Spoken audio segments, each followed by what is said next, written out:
And entry has not been made, ये आपको entry करनी है, मतलब ये, ठीक है, ये आपको एंट्री करनी कर दोगे। सर क्या करोगे, वाले भी फिर से डेटर्स में क्या करोगे, प्लस कर दोगे, और बैंक में क्या कर दोगे, माइनस कर दोगे, ठीक, क्योंकि दोनों एसेट है, एक डेबिट हो रहा है, क्रेडिट हो रहा है, एक को प्लस करना है आपको, एक को माइनस करना है। तो फाइनल अकाउंट की भाषा में तो आपको ये करना है प्लस माइनस। वैसे इसकी जनरल एंट्री बन रही। हाँ और बताओ सर, फिफ्थ वाला भी फिर सेम होगा इसी का। फिफ्थ वाला बिल, हाँ बिल्कुल ठीक है, बिल रिसीवेबल इसमें बिल से होगा। आपको किसी कस्टमर से बिल मिलती है तो हम क्या करते हैं, बीआर करते हैं, बीआर अकाउंट डेबिट, और टू डेटर्स, ठीक है। ये जब रिसीव होती है तब करते हैं। जब ये डिसऑनर होगी तो क्या एंट्री करेंगे, रिवर्स एंट्री होगी, ठीक है ना। क्या हो जाएगा, debtors account debit to BR account. ये तो पूरा चैप्टर पढ़ा आपने, तो इसमें क्या करना है आपको, डेटर्स में प्लस कर देना है, फिर से उसको ड्यू कर देना है, और बीआर में से माइनस कर देना, ठीक है सर। हाँ, प्रोविजन फॉर डाउटफुल डेब्ट कब बनाना है इसमें, इसी प्रोविजन सबसे लास्ट में, अच्छा इस क्वेश्चन में, ओके, इस क्वेश्चन में कब बनाना है, क्योंकि सारे कब बनेगा, चीजें माइनस प्लस होंगी सर। जितने डेटर्स के एडजस्टमेंट है पहले सारे कर लो, जितने प्लस माइनस है सब कर लो, उसके बाद प्रोविजन बनेगा, और उसके बाद डिस्काउंट ऑन डेटर्स बनेगा, ये ध्यान रखना। सबसे लास्ट तो डिस्काउंट बनेगा, उससे पहले प्रोविजन बनेगा, उससे पहले जितने एडजस्टमेंट हो सकते हैं, जितने दिए हुए हैं डेटर्स को, कोई प्लस होना है, कोई माइनस होना है, कुछ होना है, कोई फर्दर बेड डेट्स है, कोई डिसऑनर्ड चेक है, कोई डिसऑनर्ड बिल है, जितने हो सकते हैं संभव, जितने दिए हैं क्वेश्चन में सब कर लो। उसके बाद प्रोविजन बनाओ, प्रोविजन के बाद डिस्काउंट ऑन डेटर्स का रिजर्व या प्रोविजन जो दिया वो बना, तो सेकंड लास्ट प्रोविजन होता है। और बताओ सर, इसकी जो सन्ड्री पहली एंट्री है, ये first sundry debtor include an item 250, ये इसका हिंदी मतलब समझ में नहीं आ रहा सर। सन्ड्री डेटर के अंदर एक ऐसा आइटम है 250 रुपए का, जो कि प्रोप्राइटर को गुड सप्लाई किया था, वो गलती से आपने डेटर में डाल दिया, डेटर में नहीं आना चाहिए था। दो है, ड्राइंग वो लेकिन डाल दी डेब्टर में, डेटर में डाल दी, क्यों डाल दी, क्योंकि दोनों डेबिट ही होते हैं, गलती से डल गई, एक अकाउंट को डेबिट करना था, दूसरे को डेबिट कर दिया, गलती से हो गया। तो बैंक वो होगी सर, ये एडजस्टमेंट को ठीक करना बस। ड्राइंग्स में प्लस करना था, ड्राइंग्स में करना था, या ड्राइंग्स को डेबिट करना था, ये समझ लो, ड्राइंग्स को डेबिट करना था, आपने क्या कर दिया, डेटर्स में प्लस कर दिया, डेटर्स में प्लस कर दिया, इसका मतलब डेटर्स को डेबिट कर दिया, ये दोनों डेबिट होते हैं तो इसकी जगह उसको कर दिया। अब आप रिवर्स एंट्री कर दो इसकी रिवर्स एंट्री क्या करोगे, ड्राइंग्स माइनस डेबिट हो जाएगा, बस drawings account debit to debtors account. और बताओ, ये मैंने आज भेजा है सोल्यूशन आपके पास, पूरा देख लेना, बताना फिर। और बताओ, और किसी को डाउट कुछ,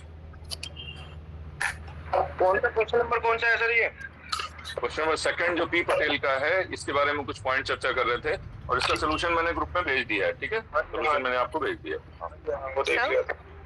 हाँ जी सर, एक क्वेरी है, इसमें लिखा है machine was purchase for ₹3000 and it's entry was not recorded in the books, तो इसको हम ये मानेंगे कि इसकी पेमेंट हो गई है कैश फॉर्म में या फिर बैंक अकाउंट में? नहीं, लिखा होगा payment is not yet made, ये भी लिखो, कहाँ पे है सर? वो क्वेश्चन में पेमेंट नोट मेड लिखा है, बट अगर ऐसा आ जाए कि नोट मेड ना लिखा हो तो? हाँ, पेमेंट नहीं मेड, इसका मतलब आपने, हाँ कोई दिक्कत, अच्छा 4 में है, ओके।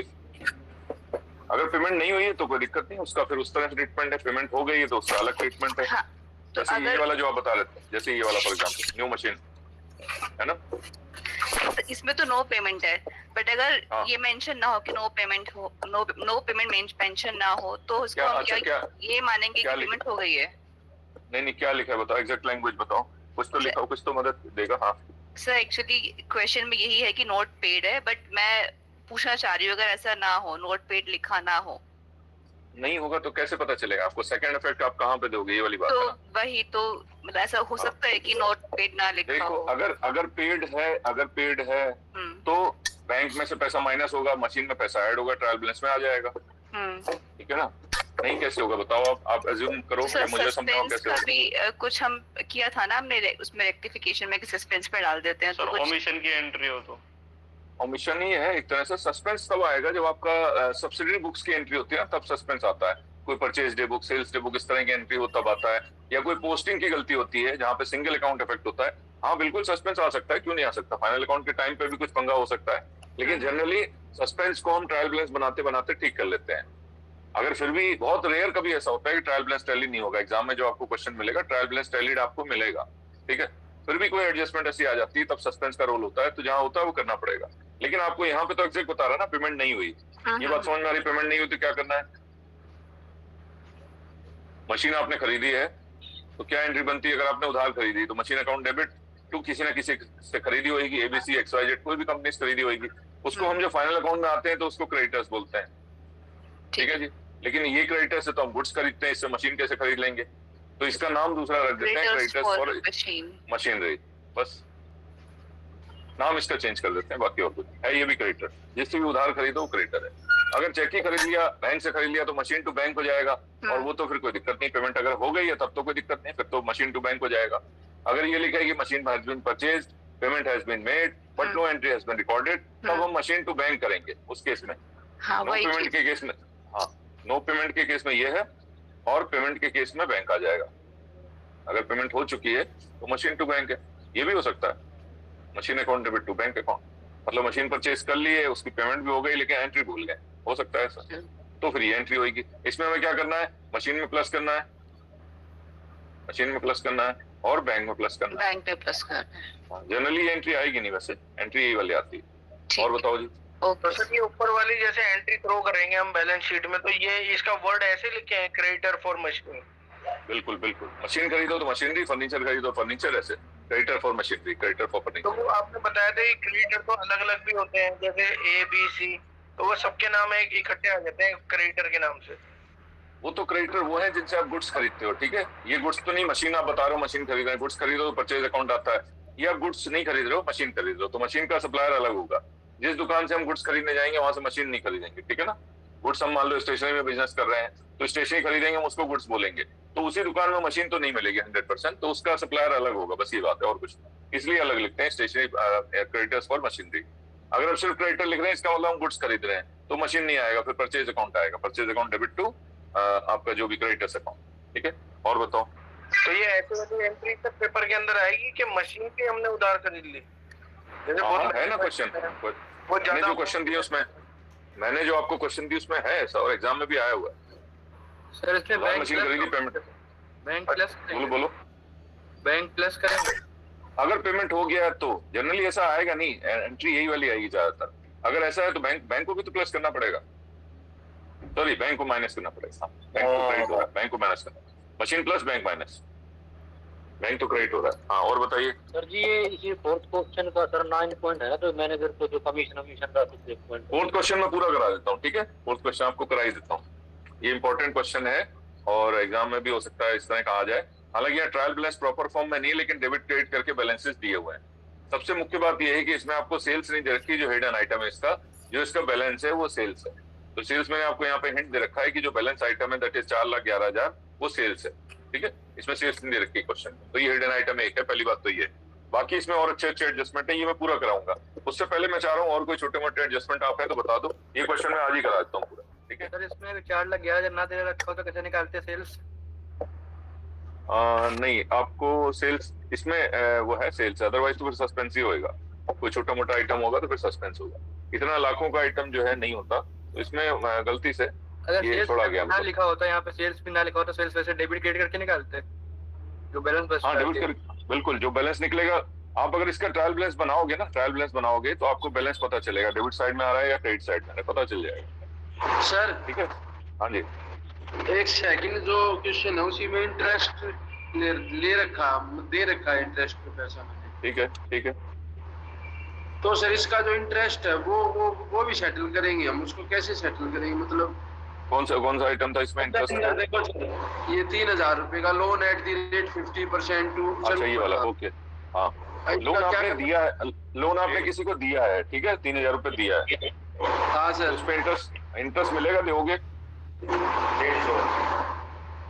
बोलो हाँ सर, रिसीव लोन करेंगे। अगर आप किसी को दोगे तो हमारे पास पैसा आएगा पैसा, ठीक है।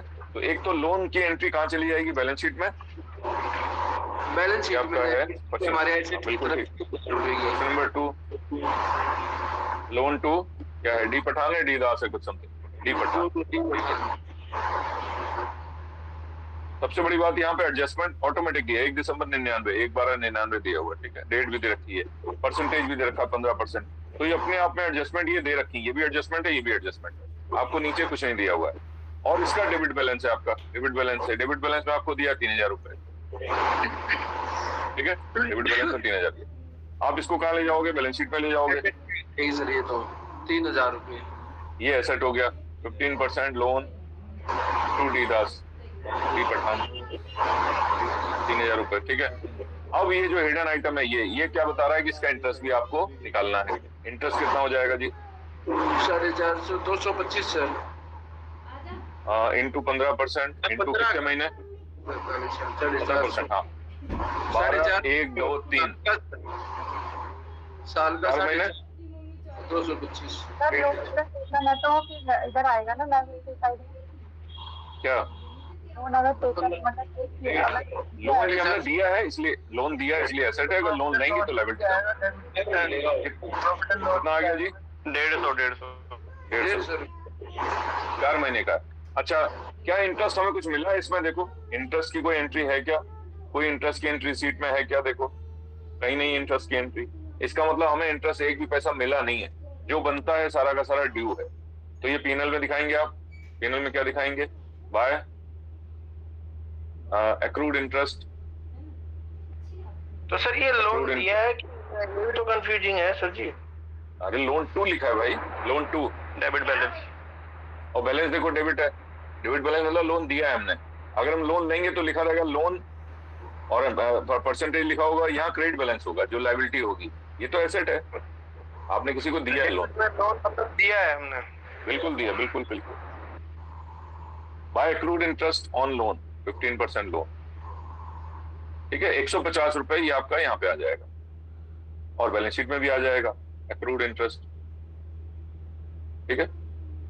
Accrued interest 150। कुछ लोग इसको जोड़ के दिखाते हैं, आप अलग अलग भी दिखा दो तो भी कोई दिक्कत नहीं है, क्योंकि डबल एंट्री इफेक्ट आपको दिखाना है, गलती नहीं करनी है। जोड़ के भी दिखा सकते हो, अलग भी दिखा दो, कोई दिक्कत नहीं। चलो और बताओ। इसमें डेबिट सर बैलेंस क्वेश्चन 5 का सर थर्ड पॉइंट। एक एक इनका होने दो। हाँ, डेबिट क्या करो? इंटरेस्ट एक डेबिट सेकंड, तो सर इंटरेस्ट डेबिट होगा तो वो डेबिट होगा तो वो मतलब हमने पे किया है ना इंटरेस्ट, यहाँ तो क्रेडिट होना चाहिए ना। और ये आया है क्रेडिट, तो इसको माइनस कर देंगे इंटरेस्ट की एंट्री में ही। नहीं समझे, नहीं समझे। इंटरेस्ट अगर इस लोन के अगेंस्ट में आपको मिलेगा तो क्रेडिट में कोई बैलेंस होगा, मतलब सर- इंटरेस्ट मिला है, यहाँ तो कुछ सर, नहीं है। ये चीज समझ गया सर। मैं समझना चाहता हूँ, इंटरेस्ट हमने दे भी रखा है कि हमने हाँ। 5000 रुपए इंटरेस्ट अपने किसी अमाउंट पे दे रखा है, मतलब हमने ठीक पे है। करना है किसी को। ठीक है, और इधर ये हमारा 150 रुपए आ गया, तो हम डेबिट हाँ। साइड पर 5000 में से 150 रुपए घटा के नहीं, इसको इन दोनों को मिक्स मत करो। ये इंटरेस्ट अलग है, वो इंटरेस्ट अलग है, इनको मिक्स मत करें या करो। ना हाँ, करें? अलग अलग नहीं करो। ये इंटरेस्ट ऑन लोन जो आपने दिया है उसका इंटरेस्ट अलग रखो, वो इनकम में रखो। और जो अगर कोई इंटरेस्ट, वैसे दोनों एक साथ कभी नहीं होते जनरली क्वेश्चन में, तो और अगर कुछ है तो डेबिट साइड में अलग से दिखाओ। हाँ, और बताइए नेक्स्ट क्वेश्चन। सर क्वेश्चन 5 का थर्ड पॉइंट सर। 5 तक पहुंच गए, वेरी गुड। 5 में क्या है जी? थर्ड सर, ट्रैवलिंग एक्सपेंसेस वाला sir. Travelling expenses paid to sales representative. Third point, travelling expense paid to representative for the month of March. ये क्या कहाँ आना चाहिए कायदे से? बोलो। P&L में आना चाहिए। ट्रैवलिंग एक्सपेंसेस किसी को भी देंगे ना, सेल्स रिप्रेजेंटेटिव XYZ किसी को भी, ठीक है। वो जो भी बंदा होगा, मान लो ABC या राकेश, रवि, कुछ भी, उसको 5000 दिए हमने, कोई दिक्कत नहीं। Debited to his personal account होना चाहिए, वो भी ठीक है। डेबिट भी होना चाहिए, ठीक है, उसको हमने दिया है। तो ये गलती से क्या हो गया, सन्डी डेटर में चला गया, उसको आपने कस्टमर समझ लिया, जबकि वो रिप्रेजेंटेटिव आपका स्टाफ है और उसको आपने कुछ TADA कुछ दिया समथिंग, तो वो आपका क्या है, खर्चा है P&L का एक तरह से। आपने उसको कस्टमर बना के सन्डी डेटर में डाल दिया, क्या करोगे? दोनों डेबिट ही होते हैं, डेटर्स भी और एक्सपेंसेस भी। बोलो। सर डेटर्स को कम कर देंगे। हाँ, ठीक है। और बोलो। और P&L में सर डेबिट साइड में शो कर देंगे। बिल्कुल ठीक है। P&L में डेबिट साइड में दिखाओगे ट्रेवलिंग एक्सपेंसेस, जो एक्चुअल में खर्चा है। Travelling expenses to sales rep 5000 रुपए आप दिखाओगे डेबिट साइड में P&L में, जहां आना चाहिए खर्चा वो, और सन्डी डेटर में से माइनस करोगे, मतलब travelling expenses account debit to sundry debtors account, ये आपकी जनरल एंट्रीज की बनती है। तो सन्डी डेटर से माइनस होगा जहां नहीं जाना चाहिए, और ट्रेवलिंग एक्सपेंसेस जहां होना चाहिए वहां पे हम दिखा देंगे। अब वो आप XYZ किसी को भी दो, वो आपका क्या है, वो ट्रेवलिंग एक्सपेंसेस ही कहलाएगा। और बताओ जी। सर ये सन्डी डेप्टर में ऐसे 5,000 लिखा है वर्ड डेबिट माइनस हो जाएंगे। अकाउंट, सर इसका क्या मीनिंग है? पर्सनल अकाउंट का मतलब ये है कि उसके नाम का कोई अकाउंट आपने बना दिया। मान लो रवि है, रवि कर दिया आपने उसको, और रवि करते ही आपने उसको सन्डी डेटर्स की लिस्ट में डाल दिया कि यहाँ एक रवि कस्टमर है हमारा। जब तक कोई नाम नहीं होगा तब तक आप सन्डी डेटर्स में कैसे डालोगे? तो गलती हो गई। पहली बात तो नाम नहीं डालना चाहिए था। ट्रेवलिंग एक्सपेंसेस पे किया किसी को, ट्रेवलिंग एक्सपेंसेस, दैट्स ऑल, यही है। सैलरी जैसे हम किसी को देते हैं तो सैलरी लिखते हैं। सैलरी अगर रवि को पे करी तो हम रवि नहीं लिखेंगे। सैलरी राकेश को पे करी तो राकेश नहीं लिखेंगे। सैलरी मतलब सैलरी है, ठीक है। आप भी अपने देखते हो तो सैलरी अकाउंट ही होता है, एक ही हेड होता है। तो सैलरी अगर ट्रेवलिंग एक्सपेंसेस, बोलो सेल्स क्या लिखा है इसमें फिर? सेल्स रिप्रेजेंटेटिव मतलब स्टाफ है, सेल्स रिप्रेजेंटेटिव होते हैं ना, सेल्स पर्सन होते हैं, उनको कुछ दिया ट्रेवलिंग एक्सपेंसेस। भाई तुम जो है घूम के जो है हमारा एडवर्टाइजमेंट कर रहे हो तो तुम्हारा कुछ टीए बनता है, वो दे दिया। ट्रेवलिंग एक्सपेंसेस खर्चा है, उसमें आना चाहिए। गलती से उसके पर्सनल अकाउंट में डाल के और हमने सन्डी डेटर्स में दिखा दिया। मतलब हमने क्या दिखाया कि हमने रवि को जो है माल बेचा, एक तरह से हमने ये दिखा दिया, जो कि गलत है। सन्डी डेटर्स में नहीं आना चाहिए, तो डेटर्स में से माइनस कर दो बस। और बताओ सर। एक तो ये 7वें वाला पॉइंट है, जैसे सैलरी इंक्लूड 12,000 रुपए टू सेल्स, तो ऊपर हम सैलरी देखेंगे ना? हाँ, सैलरी लिखेंगे। नहीं, जैसे 16,780 रुपए लिखा है और इसके अंदर नीचे लिखा हुआ है कि इसके अंदर से जैसे 12,000 sale further entitled to commission 5% net sale दिखा रहा है। ठीक है, उसी सैलरी का हिस्सा है ये, उसमें इंक्लूड है सैलरी में। माइनस नहीं करना है, कुछ नहीं करना है। इसको बस 5% एक्स्ट्रा सेल्स कमीशन देना है, बस ये बात। जैसे मैनेजर्स कमीशन मैंने आपको बताया, उस तरह से इसको कमीशन देना। आज मैनेजर कमीशन पे भी चर्चा करेंगे। क्वेश्चन, हाँ बोलो। इसको P&L में डेबिट लेंगे हम 5%। P&L में ही आती है सैलरी, तो P&L में ही आती है, कोई दिक्कत नहीं। मैनेजर्स कमीशन भी P&L में आता है, 5% ऑब्वियसली P&L में ही आएगा, डेबिट साइड में। सर ये कमीशन वाला भी एक करवा देना पॉइंट। मैं आज ही कराता हूँ, चलो। मैनेजर्स कमीशन, सेल्स कमीशन 5% लेंगे कि नीचे दिया हुआ है वो वाले का लेंगे? बोलो।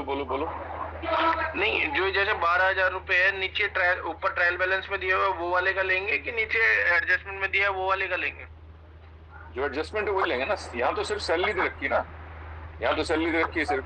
यहाँ पर दे रखा है उसने कि सैलरी के अंदर 12,000 एक बंदे के हैं, वो इस फर्दर एंटाइटल, मतलब उसको सैलरी में तो 12,000 मिल चुके हैं, उसको 5% सेल्स के ऊपर और देना है। तो सेल्स का जो अमाउंट है उसमें 5% आपको निकालना है और उसका उसको जो है कमीशन देना, ये मतलब है। ठीक है, तो ये जैसे हमारा खर्चा होगा तो P&L में डेबिट लेंगे हम, है ना? हाँ, जो भी मैनेजर कमीशन है या सेल्समैन कमीशन है, डेबिट होगा 100%, राइट। लेकिन अभी पे नहीं हुआ है, बस ये बात है। सैलरी पे हो चुकी है, ये पे नहीं हुआ है। पे नहीं हुआ तो दो इफेक्ट आएंगे, एक आपका लायबिलिटी साइड में आएगा और एक यहाँ आ जाएगा। ठीक है, चलो इसको मैं बताऊंगा। शुरू करें। सर इसमें बिफोर चार्जिंग कमीशन और आफ्टर चार्जिंग कमीशन का कुछ चक्कर नहीं पड़ेगा इसका? बिफोर कुछ नहीं दिया तो बिफोर ही है फिर तो, जब कुछ है ही नहीं तो बिफोर ही है। आफ्टर बताएगा आपको, आफ्टर बिफोर दो आइटम थे ना, मैंने आपको बताए थे, बिफोर होगा या आफ्टर होगा। दोनों मैंने बताए थे, नहीं बताए थे आपको? क्वेश्चन करवा रहा हूँ। हाँ, बिफोर आफ्टर दोनों बता दिए थे मैनेजर्स कमीशन। नहीं बताइए, नहीं करवाए सर। ठीक है, मैनेजर कहता है जो प्रॉफिट हुआ है उस पर मुझे कमीशन चाहिए। मैनेजर सेल्समैन, सेल्स पर्सन हो सकता है, मैनेजर हो सकता है, जो भी बंदा है, वो कहता है मुझे जो प्रॉफिट हो रहा है उस पर कमीशन चाहिए। या वो कहता है जो सेल हुई उस पर मुझे चाहिए, जैसे सेल्स रिप्रेजेंटेटिव होते हैं वो कहते हैं मुझे सेल्स जितनी हुई उस पर कमीशन चाहिए, जो भी क्राइटेरिया होता है। जो मैनेजर होता है वो कहता है नहीं, जो प्रॉफिट हुआ उस पर मुझे कमीशन चाहिए, तो कोई दिक्कत नहीं। तो प्रॉफिट निकालने से पहले आपको कमीशन निकालना पड़ेगा। तो मान लो आपने P&L में निकाला कि आपका प्रॉफिट कितना आ रहा है, नेट प्रॉफिट निकल के आ रहा है, नेट प्रॉफिट मान लो 50,000 आ रहा है, ठीक है, फॉर एग्जाम्पल। तो अभी तक जो आप सीधा नेट प्रॉफिट निकाल दे रहे थे उसको रोक लेना, उसको वर्किंग नोट में दिखाना है, रफ में दिखाना है कहीं ना कहीं, उसको एकदम नहीं लिखना है, क्योंकि मैनेजर कमीशन इन्वॉल्व है। और अगर वो इसी पे कैलकुलेट हो रहा है तो आपको प्रॉफिट रोकना पड़ेगा। फिर हम क्या निकालेंगे? मैनेजर्स कमीशन निकालेंगे, मैनेजर्स कमीशन, ठीक है। और वो मैनेजर कमीशन पहले हम डेबिट साइड में लिखेंगे P&L के, P&L के डेबिट साइड में लिखेंगे टू मैनेजर्स कमीशन, इतना अमाउंट जी डेबिट साइड में, और उसके बाद हम लिखेंगे to net profit, net profit. ठीक है, तो मान लो ये 50,000 था और मैनेजर कमीशन आपका हो गया मान लो 1000 हो गया फॉर एग्जाम्पल। अब आप लिखोगे कितना प्रॉफिट आया जी, 49,000 नेट प्रॉफिट आया। ठीक है, ये मतलब तो जब भी मैनेजर्स कमीशन वगैरह दिया हो तो नेट प्रॉफिट एकदम नहीं निकालना है, क्योंकि उसी नेट प्रॉफिट पे जो आपने अभी निकाला कैलकुलेट किया उसी पे मैनेजर कमीशन निकलेगा और वो माइनस होने के बाद तब नेट प्रॉफिट आपका आएगा। ये कंडीशन होती है जो हम इस क्वेश्चन में करने जा रहे हैं। ठीक है, तो जो भी अभी प्रॉफिट आया उसको 2 मिनट के लिए रोक लो या रफ में लिख लो, मैनेजर कमीशन क्या आया उसको इसमें से माइनस करो, तब एक्चुअली आपका नेट प्रॉफिट आएगा और ये बैलेंस शीट में जाएगा। ठीक है, तो जब भी मैनेजर कमीशन है उसका सेकंड इफेक्ट कहाँ आएगा जी, क्योंकि पे तो किया नहीं अभी, तो ये कहाँ आएगा, बैलेंस शीट में आएगा। मैनेजर्स कमीशन पेबल, ये डिसाइडेड नेट प्रॉफिट के टाइम पे हो रहा है, तो ट्रायल बैलेंस के टाइम पे तो पता ही नहीं था, तो ये अभी इसका मतलब पे नहीं किया गया, नहीं किया गया तो कोई दिक्कत नहीं, ये लायबिलिटी में आ जाएगा। राइट, अब होता कैसे, कैलकुलेशन कैसे होता है, मैनेजर्स कमीशन सिंपली परसेंटेज होता है वैसे तो, बिफोर चार्जिंग। तो फिर सर ये ट्रायल बैलेंस होता क्या है एक्चुअली में, यहाँ का बैलेंस वहां लगा दिया, यही है इसका मतलब? ये क्या बात हुई, अकाउंट्स के शब्दों में ऐसे थोड़ी होता है, पोस्टिंग बोलते हैं इसको, अच्छे शब्दों में पोस्टिंग बोलते हैं। हाँ, द्वारा करी जाएगी। हाँ, मैनेजर्स कमीशन जो है आपका बिफोर चार्जिंग सच कमीशन है, तो क्या करोगे, मैनेजर्स कमीशन क्या हो जाएगा जी, मान लो नेट प्रॉफिट के ऊपर है इक्वल टू नेट प्रॉफिट जो भी आपको दिया हुआ है इनटू जो भी परसेंटेज दिया हुआ है। ठीक है, सिंपल, मान लो 10% है और नेट प्रॉफिट आपको मैंने मान लो 50,000 निकाला, तो 50,000 पे 10% कितना हो गया जी, 5,000। तो पहले 5,000 आप यहाँ लिखोगे, 50,000 जो भी नेट प्रॉफिट आया उसको 2 मिनट रोक लिया हमने, मैनेजर कमीशन 5,000 लिखा, फिर यहाँ लिखा 45,000, तो नेट प्रॉफिट एक्चुअल जो होगा वो 45,000 होगा। दूसरा आएगा आफ्टर चार्जिंग सच कमीशन, तो फॉर्मूला थोड़ा सा बदल जाएगा, आफ्टर चार्जेस सच कमीशन ये क्या होता है ji, managers commission is equal to net profit into percentage जो दिया है डिवाइडेड बाय 100 प्लस परसेंटेज। ठीक है, तो अगर मान लो 10% है तो कितना हो जाएगा, 50,000 इंटू 10% डिवाइडेड बाय 100 प्लस 10%। ठीक है, तो परसेंटेज नहीं लिखेंगे यहाँ पे, सिंपली जो भी परसेंटेज उसका नंबर हो गया एक तरह से, तो ये कितना हो जाएगा, 50,000 इंटू 10/110। ठीक है, 10/110, तो ये कितना निकल के आएगा जी, निकालो जरा। आफ्टर चार्जिंग में क्या करना है, जो परसेंटेज दिया है डिवाइड बाय 100 प्लस, जो मान लो 5% है तो 100 प्लस 5, 10% है तो 100 प्लस 10। ठीक है, सिर्फ उसका वो लिखना है, अमाउंट लिखना है, 10/110 कितना आया बताओ, 4545.45 4545, तो 46 कर लो, ये आपका मैनेजर्स कमीशन हो गया। ये आपको दिखाना है पीएनएल। हाँ, बोलो बोलो बोलो। सर ये जैसे आपने 50,000 इंटू 10% लिखा है तो उसको परसेंटेज नहीं लेंगे, आप इंटू कर देंगे। इंटू करना है, net profit into 10 divide by 100 plus 10, ये करना है आपको। ओके, तो ये अमाउंट आपका आ जाएगा। यहाँ पे क्या है, यहाँ पे आपको जो लिखना है, मान लो 50,000 था, तो यहाँ पे आप क्या लिख रहे हो, इंटू 10/100 लिख रहे हो। यहाँ पे क्या लिख रहे हो, 10/110 लिख रहे हो, बस ये फर्क, इतना फर्क है बस, और कुछ। ठीक है, ये 50,000 मीनिंग क्या हुआ आफ्टर चार्जिंग सच कमीशन, इसको याद कर लो, फॉर्मूले को इतना इसमें डिटेल में नहीं जा पाओगे, कोई फायदा नहीं है, इसको याद कर लो। सिंपल अगर बिफोर दिया है तो सिंपल परसेंटेज में निकालना है, और आफ्टर चार्जिंग सच कमीशन है मतलब उसको निकालने के बाद कितना नेट प्रॉफिट आ रहा है, ये मतलब। ठीक है, ये तो सिर्फ कैलकुलेशन के तौर पे है, इसको याद कर लो थोड़ा सा। नेट प्रॉफिट इनटू जो भी दिया percentage divide by 100 plus percentage, बस ये दो ही चीजें आती हैं। ज्यादातर बिफोर ही आता है, अगर आफ्टर आए तो ऐसे निकाल लो, सिर्फ कैलकुलेशन है। खास बात ये है कि जो नेट प्रॉफिट अभी तक हम निकाल रहे थे उसको हम रोक लेंगे 2 मिनट के लिए। अगर मैनेजर कमीशन जैसी कोई चीज है और नेट प्रॉफिट पे है तो वो हम 2 मिनट रोक लेंगे, नेट प्रॉफिट क्योंकि उसमें से माइनस करके आएगा। तो अब जो प्योर नेट प्रॉफिट आएगा वो ये आएगा। ठीक है, उसमें से मैनेजर कमीशन माइनस करके इसी क्वेश्चन में इसको यूज भी कर लेते हैं। ठीक है, और कोई आता है सेल्समैन कमीशन है, सेल्स में मांग रहा है, वो मांग रहा है, उसके लिए आपको प्रॉफिट रोकने की जरूरत नहीं पड़ेगी क्योंकि सेल्स तो ऊपर दे ही रखी है, उस पर निकल जाएगा सिंपली। सारी एंट्री जैसे हो गई, उसके साथ सेल्स रिप्रेजेंटेटिव का कमीशन हो गया, कोई दिक्कत नहीं है उसमें।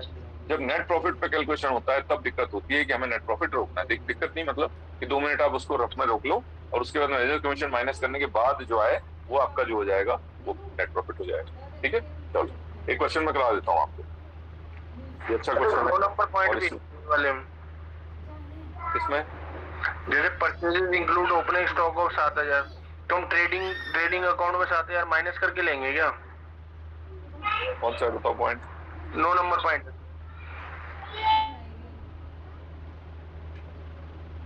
9 number, purchase include opening stock valued 7000 cost price. कोई दिक्कत नहीं, परचेज के अंदर आपने ओपनिंग स्टॉक इंक्लूड कर दिया है तो उसको हटा दो वहां से, ओपनिंग स्टॉक ऊपर दिखा दो। ठीक है, तो ओपनिंग स्टॉक कितना 7000 बस। हाँ तो उसमें बाकी घटाएंगे ना सर? हाँ घटाएंगे, तो दूसरा एंट्री से जो नहीं जाएगा सर? दूसरा आ तो गया, ओपनिंग स्टॉक में प्लस हो जाएगा, परचेज में से माइनस हो जाएगा, 2 इफेक्ट आ गए। ठीक है, दोनों ट्रेडिंग में ही आ गए। ठीक है, दोनों ट्रेडिंग में आ गए ना सर? ठीक, बस opening stock debit to purchase account, ये इसकी जनरल एंट्री बनती है। ओपनिंग स्टॉक आपने अलग से दिखा दिया, परचेजेस आपने जो है अलग से दिखा दिया, उसमें से माइनस कर दिया बस। सर अगर सेल्स के ऊपर दे रखे हो तो नेट सेल के ऊपर लेंगे ना हम? हाँ नेट सेल के ऊपर ही होता है, नेट सेल्स के ऊपर ही होता है। उसमें से सेल्स से रिटर्न माइनस करेंगे पहले ना सर? रिटर्न्स वगैरह माइनस करें, बिल्कुल माइनस करें। ठीक है। ठीक है, और बताओ, दिया हुआ नेट सेल्स ही दिया, देखो इसमें भी लिखा नेट सेल्स। रिटर्न्स तो सेल है ही नहीं ना, उस पर थोड़ी कमीशन में। आपने माल बेचा, माल वापस आ गया तो क्या आएगा कमीशन भाई? उसका कमीशन बनेगा ही नहीं। माल जब डिलीवर हो गया, सब कुछ हो गया, पेमेंट आ गई, तब तो कमीशन बनता है। तो जो सेल है वो नेट सेल्स ही कहलाती है, प्योर सेल्स जो है वो नेट सेल्स। चलो ओके, एक क्वेश्चन करते हैं और फिर चर्चा करेंगे इसके ऊपर और आगे। चलो जी, क्वेश्चन नंबर 4 बहुत अच्छा है।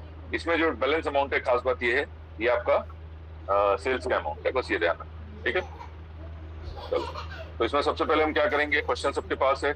नारायण करके एक बंदा है जिसका हमें प्रॉफिट एंड लॉस बनाना है, ट्रेडिंग अकाउंट बनाना है और बैलेंस शीट बनाना है। तो ये हो गया एन नारायण। ठीक है, और ये डेबिट क्रेडिट हो गया, ये ट्रेडिंग हो गया इसका, ये आपका हो गया प्रॉफिट एंड लॉस अकाउंट, ये हो गया एन नारायण। और आपकी क्या हो गई, बैलेंस शीट हो गई। बैलेंस शीट में क्या लिख दोगे आप, एन नारायण।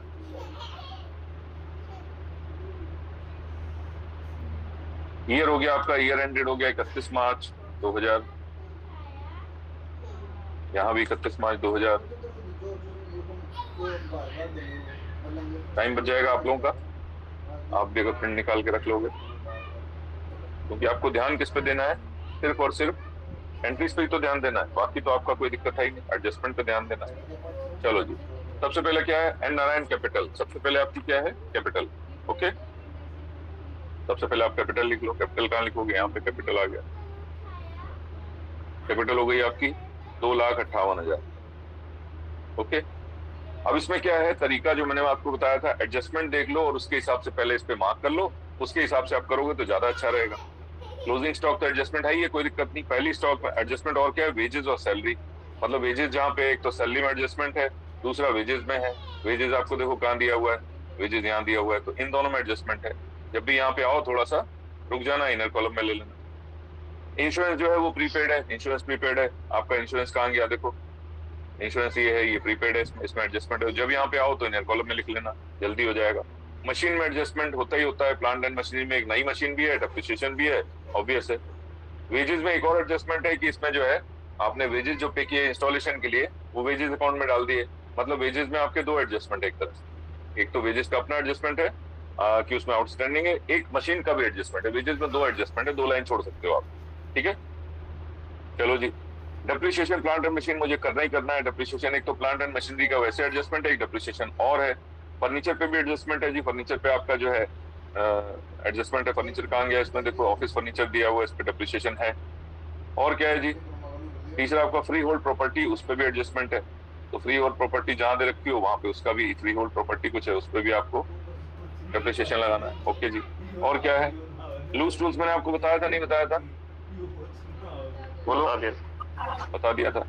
लूज टूल्स में भी एक तरह से क्या छेनी थोड़ी पुराने रखे हैं, जंग लग गई फॉर एग्जांपल, आपने उठा के उसको राइट ऑफ कर दिया, फेंक दिया मतलब, तो पहले कुछ बैलेंस रहा होगा, अब ये बैलेंस बचा है, जो बीच के डिफरेंस है वो आपका क्या है, राइट ऑफ हो गया।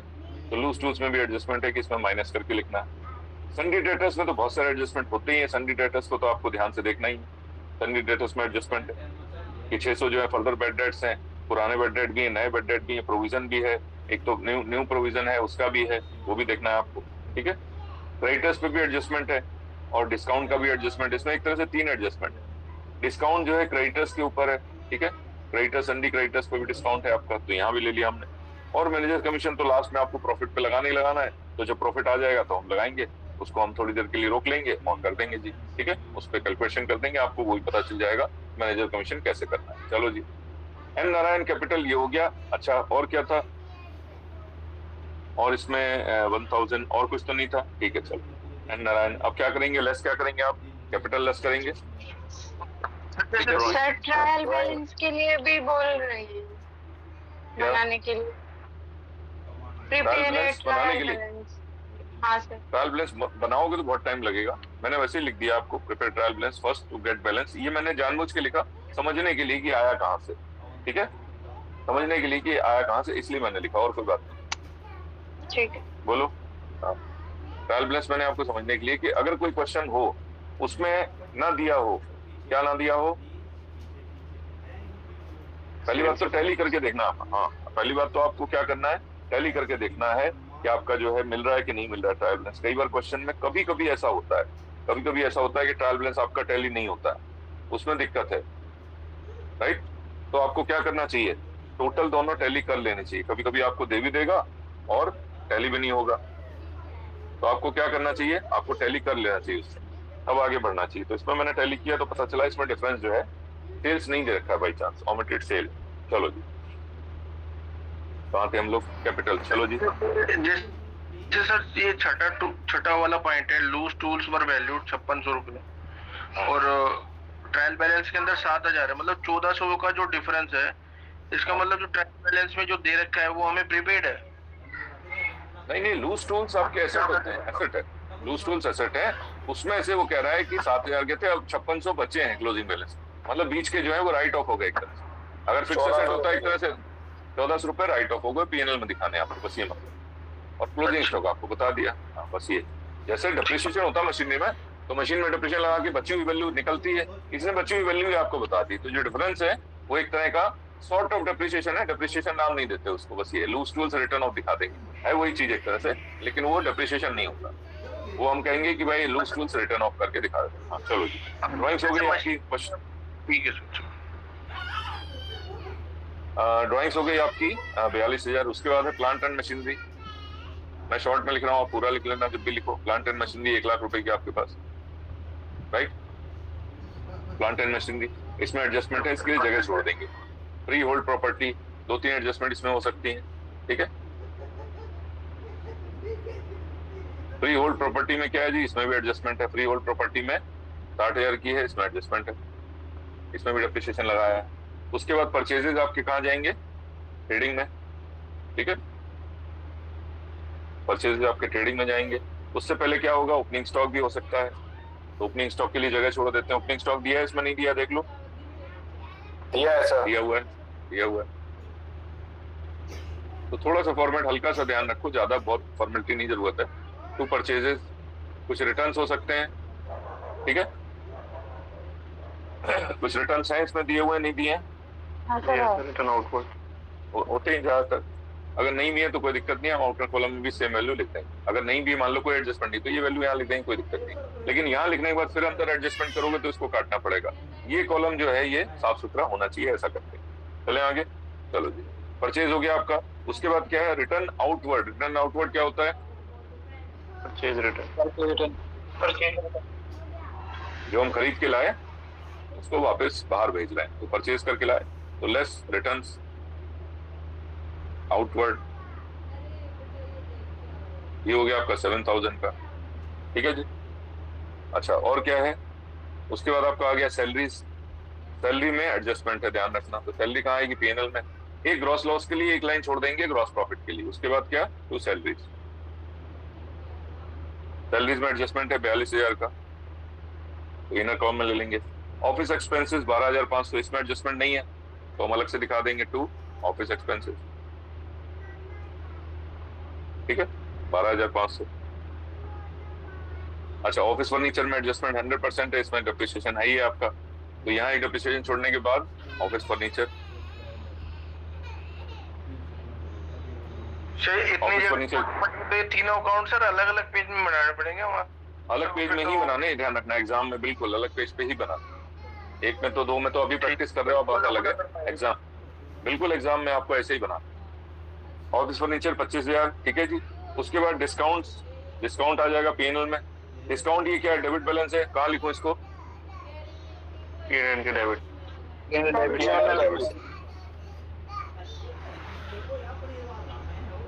कितना सिंपल है, जो एक्सपेंसेस हैं वो अगर डेबिट बैलेंस है तो डेबिट में डाल दो, क्रेडिट बैलेंस है तो क्रेडिट में डाल दो, कितना सिंपल है। यहाँ भी क्या है, वही चीज है, एक्सपेंसेस और रेवेन्यू रिकॉर्ड हो रहा है, क्रेडिट बैलेंस है तो क्रेडिट में डाल दो, सिंपल। चलो जी, सन्ड्री डेटर्स में तो एडजस्टमेंट अच्छे हैं, इसमें एक आपका डिप्रिसिएशन है खाली, तो सन्ड्री डेटर्स में कई सारे एडजस्टमेंट है 26,600। एक काम और कर सकते हो आप, ये वर्किंग नोट में दिखा सकते हो, ये भी अगर आपकी इसमें लेंदी कैलकुलेशन हो जाती है तो यहाँ घिसपिच हो रही है, जगह नहीं या कुछ प्रॉब्लम हो गई, आप लिखो सन्ड्री डेटर्स ब्रैकेट में लिखो वर्किंग नोट 1 और यहाँ पे सीधा अमाउंट दिखा दो जो वर्किंग नोट का आपका आंसर आता है वो, ठीक है। मैं दोनों तरह से बता दूंगा आपको जैसे भी होता है, राइट। चलो जी, अगर आप इसको यहाँ कैलकुलेशन नहीं करना चाहते तो आप वर्किंग नोट में भी दिखा सकते हो और यहाँ सीधा जो रिजल्टेंट अमाउंट है वो लिख सकते हो एक लाइन में। चलो जी, उसके बाद क्या है, लोन टू डी दास, ये भी डेबिट बैलेंस है, इसमें 4 लाइन छोड़ दो। Loan to D Das at the rate of 15% per annum, ये आपने लिया 1,499 को, मतलब दिया है, सॉरी 40,000 रुपये आपने लोन दिया, तो इस पे ब्याज मिलेगा। कैश एट बैंक, इसका इंटरेस्ट अलग से दिखा देना। कैश एट बैंक हो गया आपका, क्या बैंक में कुछ एडजस्टमेंट है, नहीं है, देख सकते हो, ऐसा तो नहीं कोई बैंक का एडजस्टमेंट हो, नहीं है, ठीक है। कैश एट बैंक आप दिखा सकते हो 26,600। चलो जी, उसके बाद है आपका bills payable, credit balance, bills payable आ जाएगा बैलेंस शीट में, और क्रेडिटर्स पे सॉरी बिल्स पेबल यहाँ आ जाएगा, इसमें तो कोई एडजस्टमेंट है नहीं। आपको क्वेश्चन करते करते वैरायटी के क्वेश्चन करोगे तो आपको पता चल जाएगा कहाँ पे एडजस्टमेंट आते हैं। उसके बाद स्टॉक दिया है, देखो 1,499 का स्टॉक हम बना रहे हैं 31 मार्च 2000 का, ये ओपनिंग स्टॉक हो गया आपका। ओपनिंग स्टॉक दिया है आपको 49,175, राइट। चलो जी, वेजेस भी यही आएगा, इसको छोड़ देते हैं अभी टू वेजेस। वेजेस में भी एडजस्टमेंट दो हैं, ठीक है, वेजेस हो गया। सन्ड्री क्रेडिटर्स कहाँ आएगा जी, बोलो। छोड़नी पड़ेगी सर, एडजस्टमेंट लगी हुई है। सन्ड्री क्रेडिटर्स में एडजस्टमेंट है 40,000 है, इसमें एक रिजर्व की एंट्री है वो कर देंगे। पोस्टेज एंड टेलीग्राम में कोई एडजस्टमेंट नहीं है,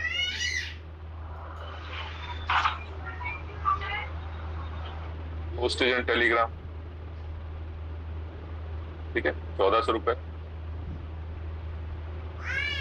पोस्टेज एंड टेलीग्राम, इंश्योरेंस में भी प्रीपेड है,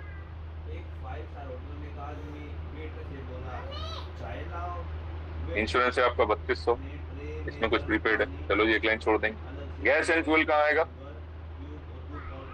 trading account sir,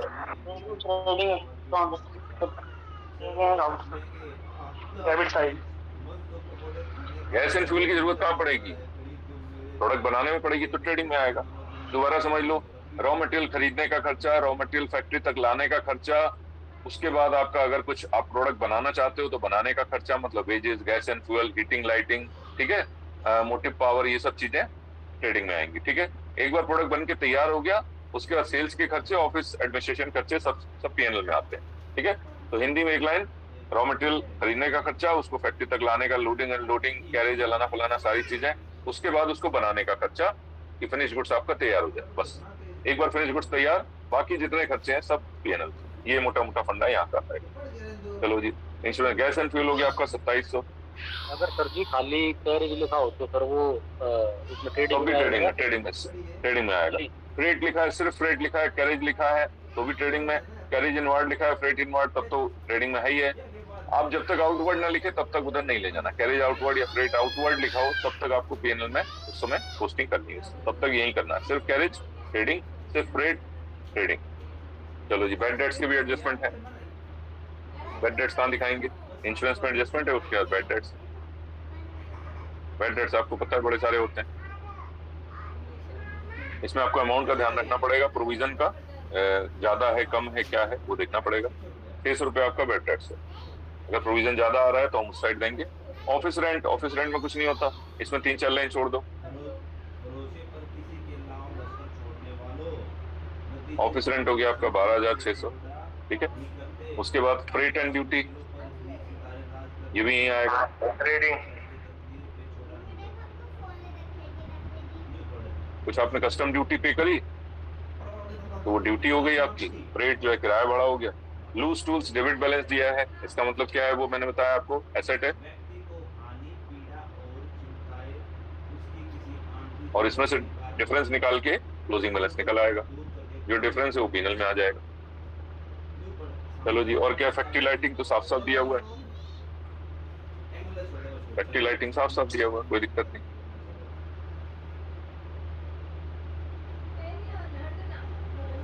factory lighting है 1600 रुपये। कोई अमाउंट गलत हो तो बता देना। प्रोविजन फॉर डाउटफुल डेट पुराना वाला, ठीक है। पुराना वाला हम कहाँ लिखेंगे? नीचे लिखेंगे इसके। अभी जो आपने बैड डेट लिखा है इसी में एडजस्ट करेंगे, नया प्रोविजन माइनस पुराना प्रोविजन। तो प्रोविजन फॉर डाउटफुल डेट आपको 800 दिया है, ध्यान रखना। Interest on loan to dealer जो आप अभी पूछना चाह रहे थे, interest on loan to dealer, ये पे किया है, मिला है? मिला है सर। सर मिला है। पहले हमने 40,000 दिए थे, उसके 3,000 रुपए मिल गया हमारे। Very good. एक ग्रॉस प्रॉफिट के लिए छोड़ देते हैं, बाय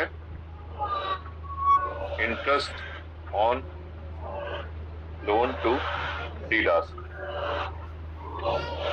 जो मिलता है वो ट्रेडिंग में दिया रहता है, जो नहीं मिला है देखेंगे कितना बनता है उसका। चलो जी, अभी नहीं देखते। कैश इन हैंड कहाँ जाएगा? बैलेंस शीट में।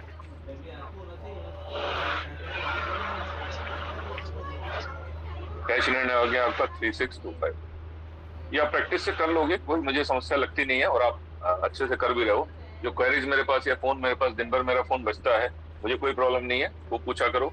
व्हाट्सएप भी खूब किया करो, कोई दिक्कत नहीं। जो भी डाउट है पूछते चलो, क्लास में है, ठीक है। व्हाट्सएप पे ज्यादा इजी रहता है, आपको भी इजी रहता है कि आपने पूछा और मैंने कभी बता दिया, आपको कंफर्टेबल रहता है, कोई प्रॉब्लम नहीं।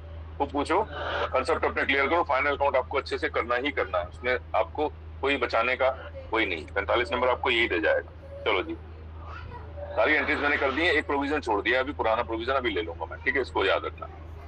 स्टॉक है आपका 66,000 का, इसकी 2 जगह एंट्री हो जाएगी, एक तो बैलेंस शीट में और एक ट्रेडिंग में। तो ये आपका क्या है? क्लोजिंग स्टॉक है। तो यहाँ पे एक सेल्स आ जाएगी जो मैंने नहीं लिखी अभी, सेल जो आपका बैलेंस है। और सेल्स में कोई एडजस्टमेंट नहीं था, कोई रिटर्न वगैरह नहीं था। 4,11,000 जो बैलेंस है इसका वो यहाँ पे आ जाएगा। और यहाँ पे कुछ नहीं है तो बाय क्लोज। माइक ऑफ करो, बाय क्लोजिंग स्टॉक। माइक अभी ऑफ कर दो, कुछ पूछना है तो बता। क्लोजिंग स्टॉक हो गया आपका 66,000। चलो, बैलेंस शीट में भी आ जाएगा क्लोजिंग स्टॉक 66,000। चलो जी, और क्या है? वेजेस जो, हाँ वेजेस दोनों एडजस्टमेंट है, ध्यान रखना। Wages outstanding, salary outstanding. क्या करूं सर? दोनों में से माइनस कर दो।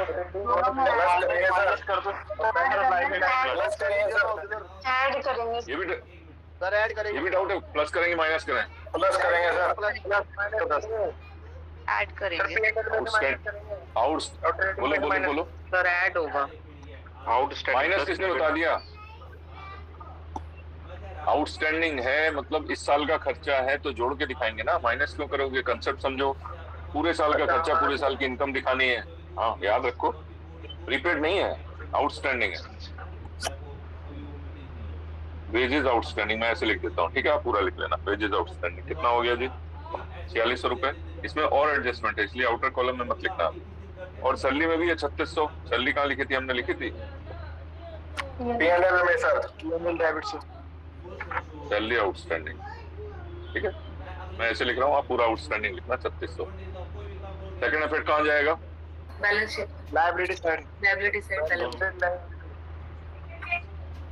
वेजेस आउटस्टैंडिंग और सैलरी आउटस्टैंडिंग। आउटस्टैंडिंग एक्सपेंसेस उसी साल के खर्चे होते हैं, तो आपको क्या करना है, जोड़ के दिखाना चाहिए। ठीक है, एक हो गया आपका 4600 वेजेस जो है, और ये हो गया 3600। चलो जी, और क्या है? सर इंश्योरेंस माइनस करें। इंश्योरेंस प्रीपेड है, प्रीपेड माइनस करेंगे। प्रीपेड एक्सपेंस जो है वो अगले साल का खर्चा है, इस साल से रिलेटेड नहीं है, इसलिए माइनस करते हैं। तो लेस प्रीपेड इंश्योरेंस, लॉजिक है इसका, मतलब ऐसे ही नहीं माइनस करना है। ठीक है, इसमें और कोई एडजस्टमेंट नहीं है। बिल्कुल, ये कितना हो गया? 2400। और यहाँ आ गया एसेट में प्रीपेड इंश्योरेंस। Very good. अब ये काफी हद तक आप लोगों ने पकड़ लिया चैप्टर, तो आज मैं सोच रहा हूँ अगर समय मिलता है तो भी लास्ट में थोड़ा सा इस क्वेश्चन के बाद थोड़ा अगले चैप्टर की चर्चा हो जाए। ठीक है, क्योंकि वो भी बहुत इंपॉर्टेंट है। अच्छा, उसके बाद ji, a new machine was installed on 31 December. ये ध्यान रखना, डेप्रिसिएशन इसके हिसाब से निकलेगा। एक मशीन आपने खरीदी 14,000 की, but it was not recorded in the books as no payment was made for it. Payment नहीं हुआ, कोई बात नहीं। तो मैंने आपको क्या बताया कि क्रेडिटर्स फॉर मशीन भी ले लेना। हाँ, तो मशीन आपने 14,000 खरीदी, ठीक है, क्रेडिटर फॉर मशीनरी एक नई एंट्री कर देना। अच्छा, उसको इंस्टॉल किया, इरेक्शन के खर्चे किए हमने 1000 रुपए, वो आपने कहाँ डालने चाहिए थे? मशीन में डालना चाहिए, तो आपने गलती से किस में डाल दिए? वेजेस में डाल दिए। तो दो गलती करी। एक तो पहले मशीन रिकॉर्ड करी, उसको आपने एंट्री नहीं करी, खरीदी तो, और वेजेस का जो खर्चा था वो गलती से वेजेस में डाल दिया, जो कि मशीन की कॉस्ट में ऐड होना चाहिए। ये जो आपका वेजेस है, कैपिटल एक्सपेंडिचर है, उसको आपने रेवेन्यू बना दिया, revenue expenditure. Error of principle कहलाती है। ठीक है, तो इसमें दो ही क्वेश्चन ज्यादातर पूछे जाते हैं, मशीनरी का और बिल्डिंग का। एक मैंने और भी देखा, अभी किसी ने और ने भेजा था, किसी ने भेजा था फर्नीचर का भी शायद भेजा था। ठीक है, तो फर्नीचर भी कोई भी एसेट हो सकता है, ज्यादातर मशीन और बिल्डिंग का ही किस्सा। माइनस करेंगे सर वेजेस वाले में। ट्रेडिंग में वेजेस माइनस, बिल्कुल ट्रेडिंग में वेजेस माइनस करेंगे सर 1000 रुपए। 1000 रुपए माइनस करेंगे और यहाँ लेस कर सर को बताना इसमें लायबिलिटी में जोड़ा जाता है। यहाँ 1000। Very good. हाँ, क्या लिखो यहाँ पे? सर यहाँ पे एक सेकंड,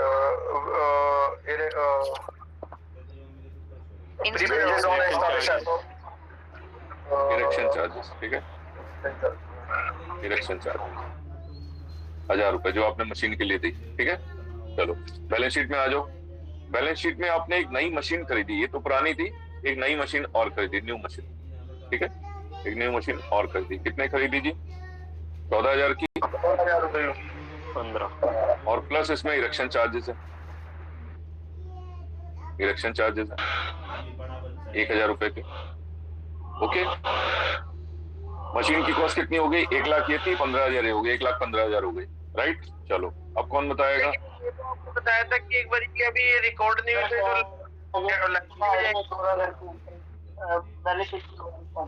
ओहो, कहाँ कंफ्यूजन है भाई?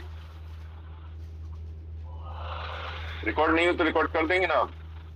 तो मशीन अकाउंट डेबिट कर रहा हूँ ना मैं, machine account debit to creditors for machinery, यही तो कर रहा हूँ, क्रेडिटर्स फॉर मशीनरी। ठीक है, तो इसको प्लस करूंगा, इसको भी प्लस, बैलेंस शीट में जाएगी, बिल्कुल जाएगी, क्रेडिटर्स फॉर मशीनरी। ठीक है, दोनों जगह जाएगी, क्योंकि उधार खरीदा और पेमेंट करी नहीं है और अभी रिकॉर्ड भी नहीं किया है। तो जनरल एंट्री तो यही कहती है कि एक तो मशीन में डालो, दूसरा क्रेडिटर फॉर मशीनरी। ये आपका एसेट में आ गया और ये लायबिलिटी में आ गया। ठीक है जी, बोलो, क्लियर है? नई मशीन 14,000 की। हाँ, वो दोनों और उसमें इरेक्शन चार्जेस 1000 रुपए। ठीक है, ठीक है। मशीन कितने की? 15,000 की हो गई। क्रेडिटर फॉर मशीनरी में कितना आएगा? 14 आएगा, 15 आएगा? सर 14,000। 15,000 सर। 15 क्यों बताओ? 15, हाँ वेरी गुड। 15 क्यों? 14 क्योंकि सर 15,000 आना चाहिए, क्योंकि कैपिटल 15,000 आएगा, चार्जेस है ना, एडजस्ट कर बोलो बोलो, मैं तो पूछ रहा हूँ 15 क्यों, 14 क्यों? 1,000 रुपए तो हमने उसको साथ के साथ दे दिए ना सर, कैश पेमेंट दे दी, और जिससे मशीन खरीदी वो तो 14,000 की खरीदी, उस पे लायबिलिटी 15 की क्यों करेंगे हम? Very good. और बताओ 15 वाले कौन थे? हैं? 2 ही जगह तो 3 जगह थोड़ी आएगा इरेक्शन। नहीं समझे, दोबारा बताओ। मैं नहीं समझा। हाँ क्या? सर P&L में वेजेस में दिखा दिया एक्सपेंसेस डबल। मैंने P&L में दिखा दिया? नहीं, यही तो दिखाया था अभी। सर 1000 तो नहीं Collection charge। मांगे सर। मैं ये पूछ रहा हूँ कि ये 14,000 की मशीन थी, 1,000 मैंने इंस्टॉलेशन में खर्च किए, 15,000, ठीक है। यहाँ 14 आएगा, 15 आएगा, कोई कह रहा 14, कोई कह रहा 15। बताओ। 14 ही आएगा सर इसमें तो। सर 14,000 आएगा।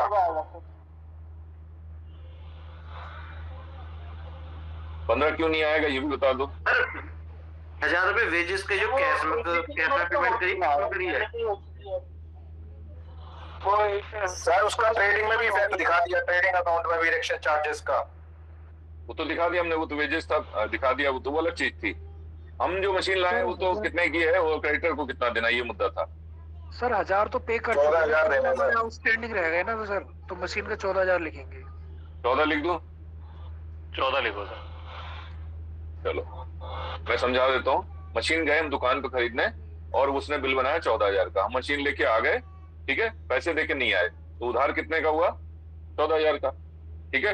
अब हम मशीन ले आए, फैक्ट्री में रख ली मैंने, पास से मैंने मजदूर बुलाया पड़ोस वाली फैक्ट्री से, भाई इधर आ जा जरा, इसका प्लेटफॉर्म बना दे, इसको इरेक्शन मतलब जो है इसको इंस्टॉल करना है। उसने प्लेटफॉर्म सीमेंट लगा दिया, नट बोल्ट टाइट करके ओके कर दिया, बटन दबा के स्टार्ट हो गई मशीन। ये पैसे आपने तुरंत पे कर दिए कैश में, ठीक है, ये तो पे कर दिए। गलती से ये यहाँ न डाल के आपने वेजेस में डाल दी, वो बात अलग है, वो अलग दूसरी गलती है, लेकिन 1,000 रुपए आप पे कर चुके हो। जो नहीं पे किया वो कितना है? दुकानदार को 14,000 देना है, जो उसका एक्चुअल मशीन का बिल है। लेकिन हमारी मशीन जो है वो कितने की है? 14,000 की, 15,000 की, ये मुद्दा है। 15 के सर। हमारी मशीन तो 15,000 की है sir. Very good, very good. Sir cash में से ऑलरेडी खत्म हो चुका है क्या पैसा? ये कैश में से माइनस हो चुका है क्या? बिल्कुल हो चुकी है, तो पे कर चुके ना, वेजेस तो पे कर चुके, जो पे कर चुके वो कैश में माइनस हो चुका है। जो नीचे कैश एट बैंक दिखा रहा है, जो कैश का जो अमाउंट दिखा रहा है बैलेंस शीट में, इसमें से माइनस होके ऑलरेडी माइनस ये वाला पैसा, ये वाला माइनस हो चुका है, 1,000 माइनस हो चुका है, ठीक है। वेजेस जो है वो पे कर दिए गए, ये पे नहीं किया गया 14,000, इसलिए क्रेडिटर में खाली 14 आएगा, लेकिन मशीन हमारी 15 की हो गई, ठीक है। चलो आगे चले, नहीं समझ में दोबारा पूछ लेना। सर इसको क्रेडिटर्स में नहीं दिखा सकते, मतलब क्रेडिटर्स फॉर मशीनरी अलग से दिखाना जरूरी है इसको?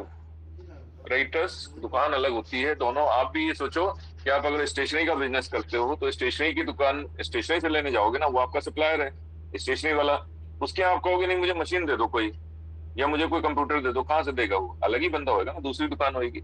आपको मान लो अपनी ऑफिस में फर्नीचर लगाना है, तो जो आप धंधा कर रहे हो वो है स्टेशनरी का, तो आप स्टेशनरी वाले से क्या कहोगे? मुझे फर्नीचर सोफा दे दो, कहाँ से देगा वो? ये बात है। तो वो दुकानें अलग होती है, बस और कुछ नहीं है। ये भी क्रेडिटर, लेकिन ये अलग है, दूसरी दुकान है। क्रेडिटर फॉर मशीनरी बोलते हैं। स्टेशनरी वाला होगा तो उसका अलग से दिखाएंगे, मशीनरी होगा उसका अलग से दिखाएंगे, इस टाइप से। स्टेशनरी कहने का तात्पर्य जो गुड्स है आपका, जहाँ जैसे आप स्टेशनरी बिजनेस कर रहे हो तो स्टेशनरी दुकान आप वहां जाओगे खरीदने, गुड्स खरीदने, तो वो परचेज अकाउंट डालोगे, क्रेडिटर्स लिखोगे, नॉर्मल क्रेडिटर्स जो होते हैं। ये अलग आइटम कुछ खरीदने जा रहे हो, फर्नीचर खरीदने जा रहे हो, सॉरी मशीनरी खरीदने जा रहे हो, तो आप मशीन की दुकान पे जाओगे तो अलग दुकान है, उसका नाम क्रेडिटर फॉर मशीनरी मैंने इसलिए बोला, ठीक है।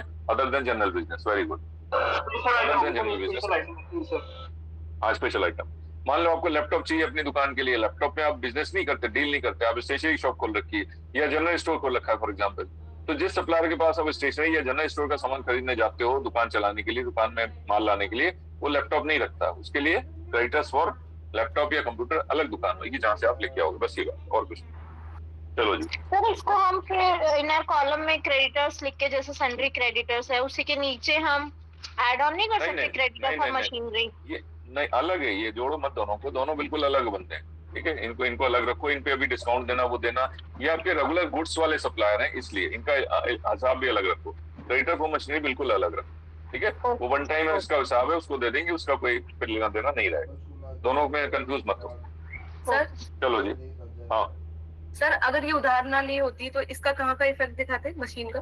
नहीं, अगर उधार नहीं ली होती, अगर उधार नहीं ली होती तो इसका मतलब पेमेंट कर चुके होते आप, तो बैंक में ऑलरेडी माइनस हो गया होता, मशीन में भी प्लस हो गया होता, बैंक से माइनस भी हो गया होता, फिर तो बात ही नहीं बनती, फिर तो जरूरत ही नहीं थी, फिर तो सिंपली ये लिखता कि एडिशन मशीनरी खरीदी, बस दैट्स ऑल। सर उसका न्यू मशीन जो हम परचेज करते हैं उसका कहाँ का इफेक्ट दिखाते हैं?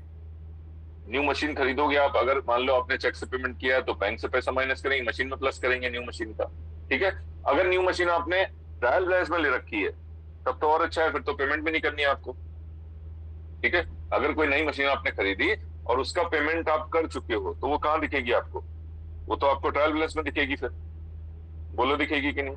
हाँ जी सर यहाँ से नहीं। ट्रेडिंग में इरेक्शन चार्जेस माइनस क्यों किया, एक बार बताओगे प्लीज? वेजेस में से इरेक्शन ये गलती से वेजेस में डाल दिया इन्होंने।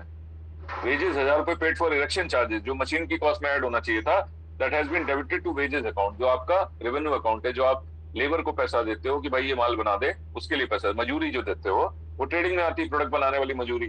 तो ये एरर प्रिंसिपल है। ये जो इरेक्शन चार्जेस के लिए हम पे करते हैं wages, this is part of machinery and it is a capital expenditure. वो आपने रेवेन्यू एक्सपेंडिचर में डाल दिया, जो रोज रोज आप लेबर को पैसा देते हो, एक तरह से तनख्वाह देते हो। ठीक है, ये मतलब, तो ये कैपिटल एक्सपेंडिचर माना जाता है। जो इरेक्शन चार्जेस होते हैं, इंस्टॉलेशन चार्जेस होते हैं, these are called capital expenditure. और वो सारे एक्सपेंडिचर जो उससे रिलेटेड है, उस कैपिटल एक्सपेंडिचर से रिलेटेड है, भले उसका किराया भाड़ा हो, लोडिंग अनलोडिंग हो, कुछ टैक्सेस हो, ड्यूटी हो, जो भी हो, व्हाटएवर। मान लो कहीं से बाहर से आपने मंगाया, इंपोर्ट ड्यूटी, जितने उसके खर्चे हैं सब उसकी कॉस्ट में ऐड होते हैं, ना कि वेजेस में जाते हैं। चलो जी, मैं एक एग्जांपल दिखा रहा था आपको। देखो, आपने कहा कि मैंने खरीदा और उसकी एंट्री कहाँ होगी। ठीक है, देखो इसमें ध्यान से मैं बताता हूँ। इसमें आपका है फर्नीचर दिया होगा कहीं, इस question number 2 addition to furniture. Furniture भी कहीं होगा मेरे ख्याल। फर्नीचर कहाँ है? ये देखो फर्नीचर, ये फर्नीचर है, ये एडिशन टू फर्नीचर है। इसका मतलब क्या है बताओ, समझ में आ रहा है कुछ? ये फर्नीचर, एडिशन टू फर्नीचर, दोनों ट्रायल बैलेंस में दिए, इसका क्या मतलब? ऑलरेडी परचेज्ड है सर ये एडिशन टू फर्नीचर, इसका मतलब और थोड़े से खरीद लिए, ये एसेट के अंदर ही दोनों ऐड होंगे। जो ओरिजिनल फर्नीचर है उसके अंदर ही एसेट में ऐड होंगे। सेकंड एफर्ट कहीं आएगा इसका? नहीं आएगा। दूसरा एडजस्टमेंट कहीं आएगा क्या? नहीं आएगा। नहीं आएगा सर, फर्नीचर में ऐड कर दो, सिंपल। सब फर्नीचर में ही ऐड हो जाएंगे। ठीक है, तो जो अभी आपका डाउट था थोड़ा सा शायद क्लियर हुआ हो कि अगर पेमेंट हो चुकी है तो कहाँ आएगा। पेमेंट हो गई तो ट्रायल बैलेंस में आएगा 100%। बैंक बैलेंस इसका मतलब माइनस हो चुका है, और जो बैंक बैलेंस आपको दिख रहा है उसमें पैसे माइनस हो चुके हैं। फर्नीचर कुछ हम पहले खरीदा था, कुछ हमने बाद में खरीदा, दैट्स ऑल। तो ये फर्नीचर कॉस्ट में ऐड हो जाएगा, सिंगल इफेक्ट आएगा बस। अगर सर ये ट्रायल बैलेंस के बाहर हो, बाहर का ही तो ये सीन है। अरे बाहर का ही तो सीन है जो अभी क्वेश्चन आप कर रहे हो। बाहर का ही सीन है कि हमने खरीद तो लिया लेकिन पेमेंट नहीं किया है, बस। पेमेंट हो गया तो यहाँ आ जाएगा, पेमेंट नहीं हुआ तो नीचे आ जाएगा। आप बताओ, अभी क्लियर है? अगर पेमेंट हो चुका है, मशीन अगर आपने खरीद ली है, मशीन खरीद ली है, तो इसका मतलब पेमेंट हो गया है, इसका मतलब ट्रायल बैलेंस में आ गया। तो ये देखो जैसे आ रहा है फर्नीचर और एडिशन टू फर्नीचर, इसका पेमेंट हो चुका है तो बैंक में से माइनस हो चुका है, तो इसका सिर्फ एक इफेक्ट आएगा। यही चीज अगर नीचे होती, इसका मतलब पेमेंट नहीं किया आपने, बैंक से पैसा माइनस कहाँ हुआ है, फिर एडजस्टमेंट में है तो आपने अभी उधार कर रखना है, जैसा इस क्वेश्चन का। चलो जी आगे चलते हैं। अच्छा, इसके बाद आ जाओ, ये पूरा खत्म हो गया आपका। वेजेस आपने सब एडजस्ट कर दिया, अब सिर्फ डेप्रिसिएशन बचता है। डेप्रिसिएशन प्लांट एंड मशीन की 10% है जी। ठीक है, तो यहाँ पे क्या हो जाएगा, लेस डेप्रिसिएशन। 1 लाख की पहले थी, 15,000 की और खरीदी, ये 15,000 पे डेप्रिसिएशन लगेगा आपका। ठीक है, ध्यान रखना। चलो मैं यहाँ निकाल देता हूँ डेप्रिसिएशन प्लांट एंड मशीनरी। ठीक है, कितना है जी 1 लाख पे? कितना है? 10%। 10,000। और जो बाकी 15,000 उस पर कितना लगेगा? 500। कब खरीदी? देखो तो कम लगेगा दिसंबर ना। 99। 4 महीने सर, 4 महीने। दिसंबर, जनवरी, फरवरी, मार्च। ठीक है, बोलो बोलो। नहीं, दिसंबर तो पूरा हो गया, जनवरी, फरवरी, मार्च। दिसंबर तो हो गया ना, 3 महीने का। 3 महीने, हाँ वेरी गुड। 3/12 कितना हो गया? 375। बोलो बोलो। 375 रुपए हो गए, 1500 साल के हैं। 375 सर। 25। 375। तो 10,375 जो है वो डेप्रिसिएशन आपका हुआ। समझ में आ गया सबको? चलो आगे चलें। तो ये आप कहाँ रख दोगे इसको? बैलेंस शीट में दिखा दोगे लेस डेप्रिसिएशन 10,375। अब इसमें और कुछ नहीं है, माइनस कर सकते हो आप। ये वैल्यू माइनस करनी करो जरा, कितना है? This plus this plus this minus, मतलब 1,15,000 में से 10,375 माइनस कर। कितना आ गया? डेप्रिसिएशन यहाँ भी अलग अलग शो कर सकते हैं क्या? M1 M2 करके जरूरत नहीं, करना चाहो कर लो, कोई दिक्कत नहीं। हाँ, यहाँ ब्रैकेट में दिखाना, मैंने जगह कम छोड़ी, आप यहाँ दिखा दो, कोई दिक्कत नहीं। ये 10,000 था, ये 375 है। कितना है? 375। हाँ, कितना हो गया? 1,04,625।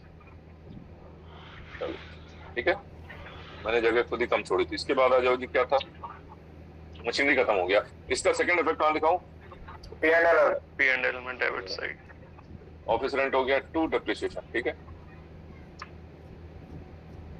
डेप्रिसिएशन क्या, प्लांट एंड मशीनरी 10,375, 3 आइटम है, ठीक है। एक और मैं लिख देता हूँ, चलो फर्नीचर है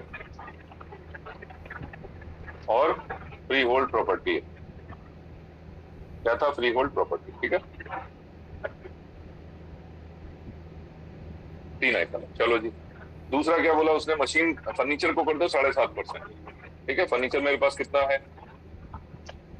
25,000। 25,000 लेस डेप्रिसिएशन कितना आ जाएगा? 7.5%, 1875। 1875 कितना आ गया बैलेंस? 2315। 23,125, 1875, ठीक है।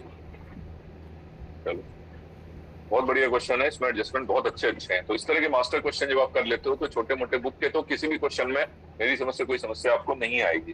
प्रैक्टिस लेकिन आपको करनी पड़ेगी ज्यादा से ज्यादा क्वेश्चंस की, ठीक है।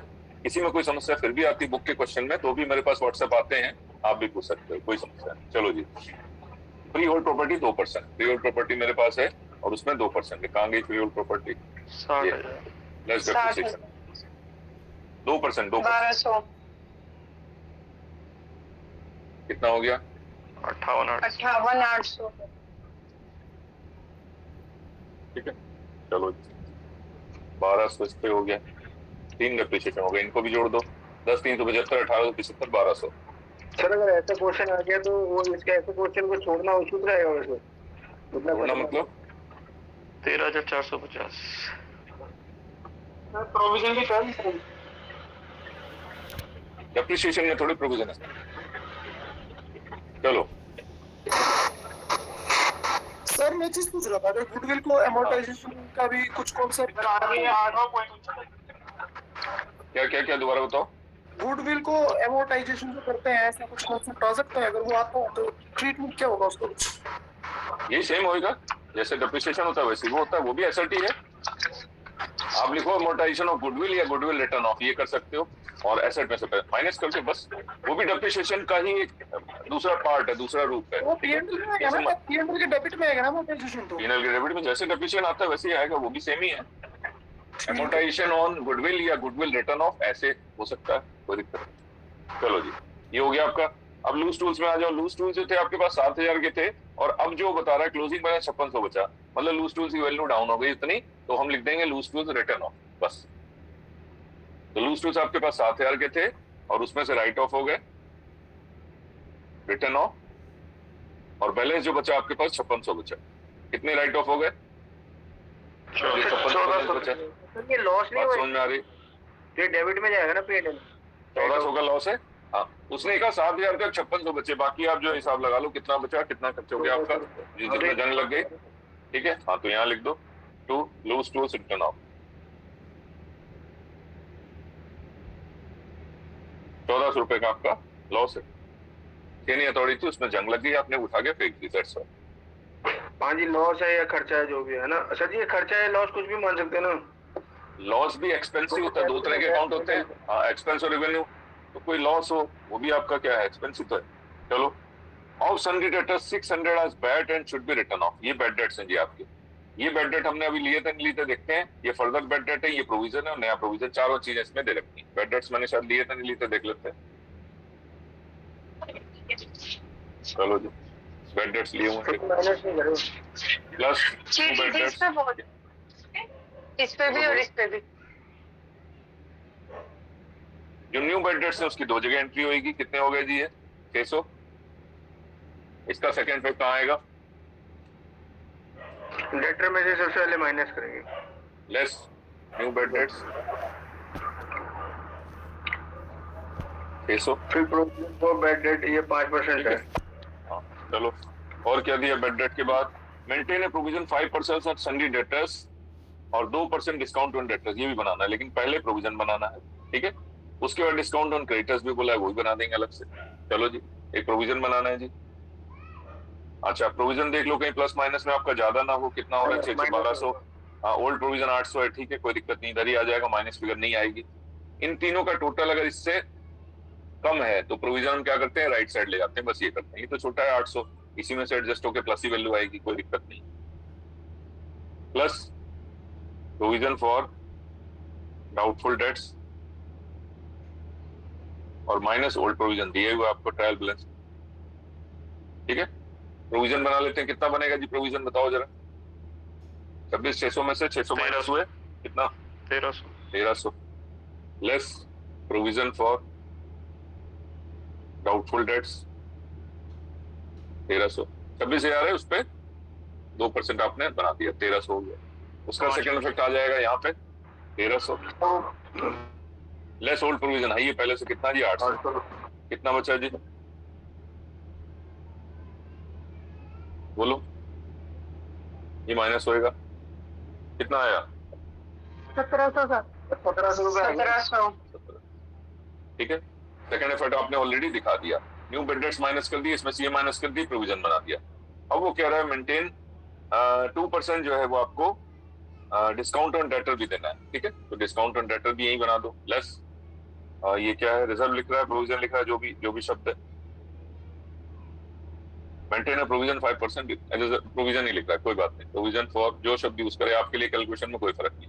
Provision for sir 2% on discount on debtors, जो अब 40 जो मिले आपके पास प्योर बचे हैं, 26,000 ये बचे, 1300 और माइनस करने के बाद जो बचे उन पे आपको कैलकुलेट करना है 2%, ठीक है। कितना हो जाएगा 494 ठीक है, मैं लिख देता हूँ, चलो कंफ्यूजन रहेगा। आपके पास सन्डी डेटर्स थे, ये समझाने के लिए है। आप इसको वर्किंग नोट की तरह भी ले सकते हो। अगर मैं इसका नाम वर्किंग नोट 1 दे दूं, ठीक है, इसका नाम वर्किंग नोट 2 दे दूं साफ साफ, तो ये भी आप यूज कर सकते हो वहां पे। सन्डी डेटर्स थे मेरे पास 26,600 के लेस न्यू बेड डेट्स 600, ठीक है ji, less provision for bad debts, ये डाउटफुल डेट जो भी आपने बताया 1300, ये भी माइनस कर देंगे, ये भी माइनस कर देंगे, क्या फिगर आएगी 24,700, ठीक है। Less provision for discount on debtors, ये आपने बताया कितना 494, कितना आ जाएगा बताओ 24206 24,206, ठीक है। ये आप पूरा लिखने के बाद वर्किंग नोट 2 का रेफरेंस देके 24,206 आप यहाँ एक लाइन में भी लिख सकते थे, सन्डी डेटर्स 24,206, यहाँ पे ब्रैकेट में वर्किंग नोट 2, इतनी कहानी आपकी बच जाती है और ये अलाउ है, कोई दिक्कत नहीं। आप यहाँ हेडिंग दोगे क्या एग्जाम में, वर्किंग नोट्स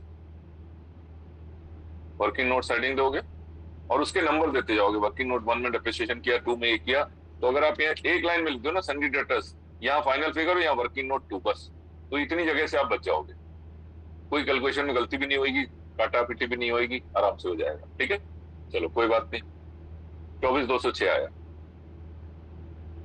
यहाँ भी तुमने ये चीज करी, 494 दिखाएंगे ना, 494 माइनस करेंगे, हाँ बिल्कुल दिखाएंगे, बिल्कुल बिल्कुल अलग से दिखाएंगे, बस ये बात अलग से दिखाएंगे। यहाँ अलग से एंट्री कर दो, 2 provision for discount on debtors 494, ये इन चारों एंट्री से अलग है, बस ये ध्यान रखना। अगर मेरा ये प्रोविजन इन तीनों के टोटल से ज्यादा होता तो मैं प्रोविजन को इधर ले जाता, पुराना प्रोविजन माइनस न्यू प्रोविजन करता, यहाँ क्या लिखता, by provision for doubtful debts less new provision, और ये फिगर यहाँ लिखता, bad debts new bad date को यहीं पढ़ा रहने देता, कोई दिक्कत नहीं। ये आप चारों भी इधर ले जा सकते थे, लेकिन बेटर ये है कि जिसकी वजह से माइनस हो रहा है उसको राइट साइड में ले जाओ, ये भी कर सकते हो, ठीक है। चलो ठीक, और क्या बचा, 2% डिस्काउंट ऑन सन्डी क्रेडिटर्स भी बनाना है, सन्डी क्रेडिटर्स तो इनकम हो जाएगी आपकी, ठीक है। यहाँ पे हम देखेंगे और क्या आता है, बाय ये इन्होंने क्या शब्द यूज किया है, ये reserve for discount on creditors, ठीक है, @ 2%। चलो जी कितना आएगा बताओ, 1080 सर 14,000 प्लस करके निकालेंगे ना? लेस है 14,000 क्यों? क्यों 800 रुपए आएगा सर जो नहीं भाई, मैं इसीलिए मैं ना यही तो मैं कह रहा था, ये भूल जाओ, ये अलग चीज है, इसीलिए मैंने अलग लिखा है, जोड़ो मत इसको, कंफ्यूज, यही तो गड़बड़ है। ये दूसरी दुकान में सिर्फ 14,000 देने, यही कोई, हाँ ये आपको कोई डिस्काउंट नहीं दे रहा है, इसको भूल जाओ, लेस, इसलिए मैंने अलग लिखा है, रिजर्व फॉर, तो नई गलती बता रहे हो आप, reserve for discount on creditors, ठीक है, कितना आया? 2%, 800, चलो ये हो गया 39,200, और ये 800 आप यहाँ दिखा दो, ठीक है, बस ये अलग चीज है। अच्छा और कुछ बचा क्या इसमें? बहुत सारी चीजें हो गई, मैनेजर कमीशन रही, मैनेजर कमीशन बचा, बस एक हम क्या करेंगे, एक ये एंट्री रह गई, वो आप दे देते हैं, interest on loan to D Das, कितना लोन दिया था, कितना इंटरेस्ट बनता है वो देख लेते हैं। जो इंटरेस्ट आपको मिल गया है 3,000, जो बनता है वो देख लेते हैं क्या है, देखो 15% है 40,000, और ये 1,499 का बैलेंस मतलब ओपनिंग बैलेंस है, मतलब पूरे साल आपको इंटरेस्ट चाहिए इसका, तो 40,000 का 15% कितना बनता है जी? 6,000, 6,000, ठीक है, पूरे साल का आपको कितना मिला? सिर्फ 3,000 मिला, जो यहाँ दिया हुआ क्रेडिट बैलेंस, इसका मतलब 3,000 ड्यू है आपका, तो प्लस एक्रूड इंटरेस्ट, जैसे पिछले क्वेश्चन में आप देख रहे थे, एक क्वेश्चन में उसमें सारा का सारा ड्यू था, इसमें 3 मिल चुका है, सिर्फ 3 ड्यू है आपका, तो जो ड्यू है वो उसकी डबल एंट्री हो जाएगी, यहां आ जाएगा जी बैलेंस शीट में क्या? एक्रूड इंटरेस्ट, नीचे लिख दो,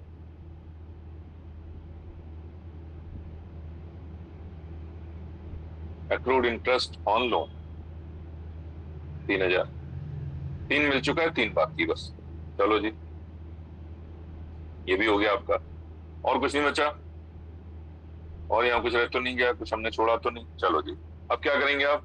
ट्रेडिंग का बैलेंस निकाल दो जी, कितना आएगा, और यहाँ कुछ नहीं है, इसको निकाल लो, कितना आएगा? 196, 7,000 माइनस कर दो, इसको निकाल लो, कितना आएगा?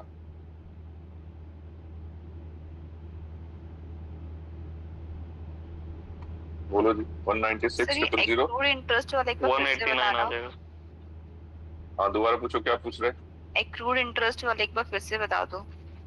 अच्छा, एक्रूड इंटरेस्ट होता है जो इंटरेस्ट हमारा बनता है लेकिन हमें मिला नहीं, ठीक है, तो जो लोन टू डी दास था वो कितना था आपका? देखो लोन टू डी दास था 15%, और आपने लोन कितना दिया? 40,000, ये आपका ओपनिंग बैलेंस है, मतलब 40,000 अभी इंटैक्ट है, 40,000 पे 15% बनता है 6,000 रुपए, जो हमें मिलना चाहिए पैसा, लेकिन मिला कितना है आपको? सिर्फ 3,000 मिला है, इसका मतलब 3,000 भी एक्रूड है। अच्छा ठीक, चलो जी ये कितना हो गया? प्रॉफिट आ रहा है, लॉस आ रहा है, ये भी देखना पड़ेगा आपको। प्रॉफिट आ रहा है 477,000।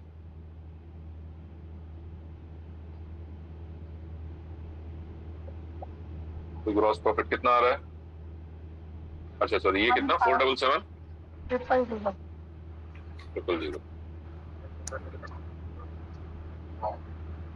कितना आ रहा है? 159,925। 159,925, चलो जी ये ट्रांसफर हो जाएगा आपका किसमें? पीएनएल में। तो एक लाइन हम इसीलिए छोड़ के रखते हैं ग्रॉस लॉस के लिए, एक ग्रॉस प्रॉफिट के लिए, यहीं पे लिखना है आपको, बाकी एंट्रीज नीचे लिखनी है, तो धीरे धीरे प्रैक्टिस हो जाएगी आपकी। सर जो स्पेस हम छोड़ेंगे अगर वो फिलअप नहीं हो पाया पूरा तो फिर कोई इशू तो नहीं? कोई बात नहीं, कोई बात नहीं, एग्जाम आपका फिर भी निकल जाएगा, जब प्रैक्टिकल काम करोगे तो ढंग से करना पड़ता है, वो तो एक्सेल वगैरह में करते हैं आप, वो वैसे भी आप ऐसे करोगे नहीं, ठीक है, प्रैक्टिकल की बात अलग होती है, अभी ऐसा कुछ दिक्कत नहीं है, दूर दूर लिखोगे तभी आप उसमें एडजस्टमेंट लगा पाओगे, बीच में गैप रह गया कोई दिक्कत नहीं, और अच्छा लगेगा साफ साफ। चलो जी अब और इसमें क्या रह गया? हाँ इसको माइनस कर देते हैं, ये कितना हो जाएगा? 42,000 माइनस 3700 प्लस हो गया 38,400, प्लस होगा 42 3 45,600, 45,600। चलो ये हो गया, ये हो गया, ये प्लस हो गया, और कुछ रह गया माइनस करने को? नहीं, हो गया, चलो जी इसको भी निकाल लो, इसमें प्रॉफिट आएगा लॉस आएगा, जो मुझे निकालना पड़ेगा। चलो 15 टोटल इधर 166,725। अच्छा कर लिया, 166,725 166,725 कितना आया? अच्छा नेट प्रॉफिट अभी निकालना नहीं, रुक जाना, नेट प्रॉफिट आ कितना रहा है वैसे? 73,995। उस पे मैनेजर्स कमीशन और निकाल लो, कितना दिया मैनेजर्स कमीशन? जो नेट प्रॉफिट आ रहा है ना उसको 5% कमीशन निकालना है, अभी लिखना नहीं है।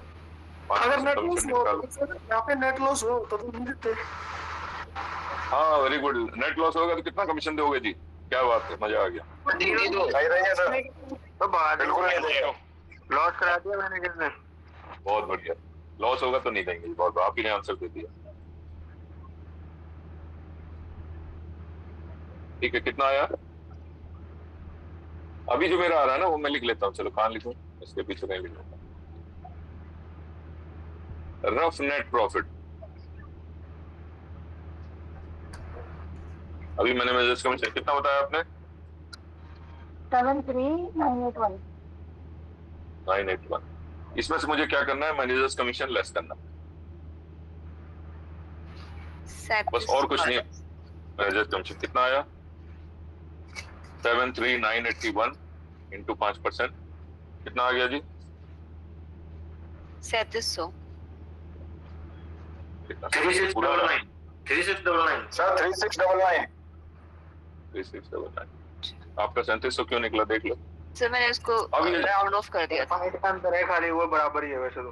कितना पॉइंट है, मतलब 0.5 से ज्यादा? 5 पैसे हैं सर, 0.05 है। 0.005 0.5 थोड़ी राउंड होएगा।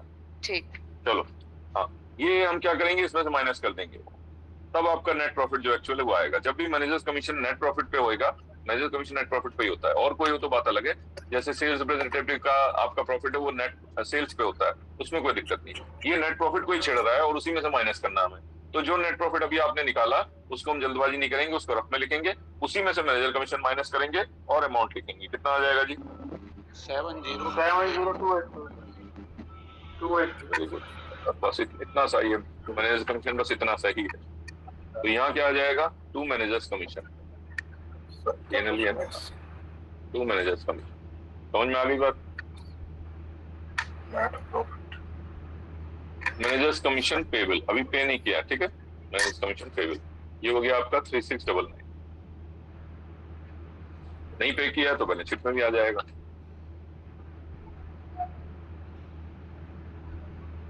मैनेजर्स कमीशन पेबल 3699, बस जी। अब जो निकला आपका, जो आपने पहले ही निकाल लिया, क्या है? Net profit. अब यहाँ आ जाएगा 2 नेट प्रॉफिट, उसी रफ में से ये माइनस करके नेट प्रॉफिट निकला। ये हो गया आपका 70282। अगेन ये जो ब्लैंक है इसको क्रॉस कर देना, ठीक है, हो गया। चलो जी अब बैलेंस शीट में आ जाओ। बैलेंस शीट में क्या करते हैं? प्लस कर दें, प्लस नेट प्रॉफिट 70282।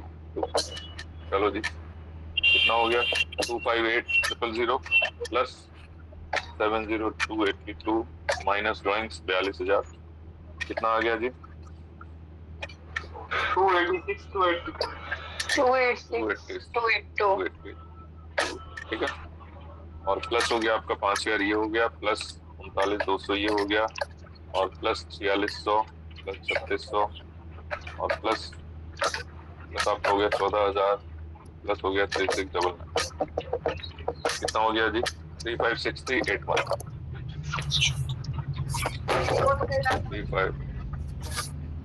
3581, ठीक है।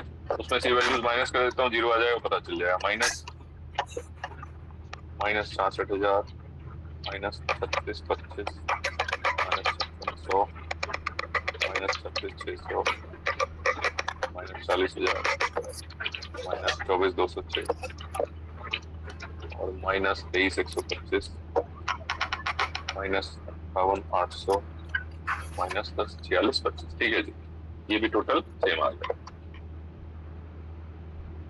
356381। कभी डिफरेंस आता है ना तो आप अमाउंट देखो कितना आ रहा है। मान लो 100 रुपए का अमाउंट का डिफरेंस आ रहा है तो कोई इसका मतलब 200 की एंट्री छुट्टी हुई है, डबल से चेक करना। कोई 200 की एंट्री छुट्टी होगी, ये ध्यान रखना।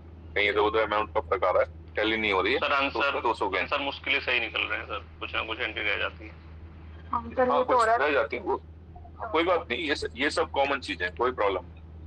जरूरी नहीं इतना खतरनाक क्वेश्चन आपको आए, लेकिन मैं मैक्सिमम एडजस्टमेंट डाल के आपको क्वेश्चन करा रहा हूँ, जिसमें से अगर 1-2 एंट्री आती है तो आप आसानी से कर पाओ। ये मतलब बुक के क्वेश्चन आसान है कंपैरेटिवली, तो आप बुक से लगा लो, कोई दिक्कत नहीं। बुक से भी आ जाता है क्वेश्चन, बहुत एडवांस क्वेश्चन आएगा तो ये क्वेश्चन आएंगे। आत्माराम जैसे मैंने पहला क्वेश्चन कराया वो तो एग्जाम में आया हुआ है। ये थोड़े से मतलब बीकॉम लेवल के क्वेश्चन है, बस ये बात है। वो आपकी 12th की बुक है, बस इतनी सी बात। लेकिन क्वेश्चन उसमें से भी बनते हैं, ऐसी बात नहीं है। सिर्फ आपको मैक्सिमम ट्रीटमेंट आना चाहिए, इसलिए ये बताया। जब इतनी सारी चीजें मिक्स होके आ जाएं तो आप इसका वर्किंग नोट बना सकते हो। इससे ज्यादा और क्या आएगा इसमें, बहुत सारी चीजें। डेटर्स के एडजस्टमेंट आ सकते हैं, हाँ जी। कोई डिसऑनर्ड चेक है, डिसऑनर्ड बिल है तो प्लस करना माइनस करना, वो सब चीजें आपको पहले करनी है डेटर्स में, ठीक है। कोई डिसऑनर्ड चेक है तो क्या करते हैं, सन्ड्री डेटर्स को प्लस करते हैं। कोई डिसऑनर्ड बिल है तो क्या करते हैं, सन्ड्री डेटर्स को प्लस करते हैं। वो सब आपको ध्यान में रखना है, राइट, ये बात है। तो इसमें बहुत सारे एडजस्टमेंट आपके आ गए। और कुछ भी है तो आप पूछ सकते हो, कोई दिक्कत नहीं है, ठीक है। आप व्हाट्सएप कर सकते हो, कोई समस्या नहीं है, अभी भी पूछ सकते हो। अच्छा, इसके बाद हम सेल्स बताना है सर। बोलो बोलो। सर ये सेल्स कहाँ से आया, एक बार बताओगे? सेल्स कह रहे हो, सेल्स ये डिफरेंस है सर। सेल्स कैसे है 4,11,000 वो कैसे लिया आपने?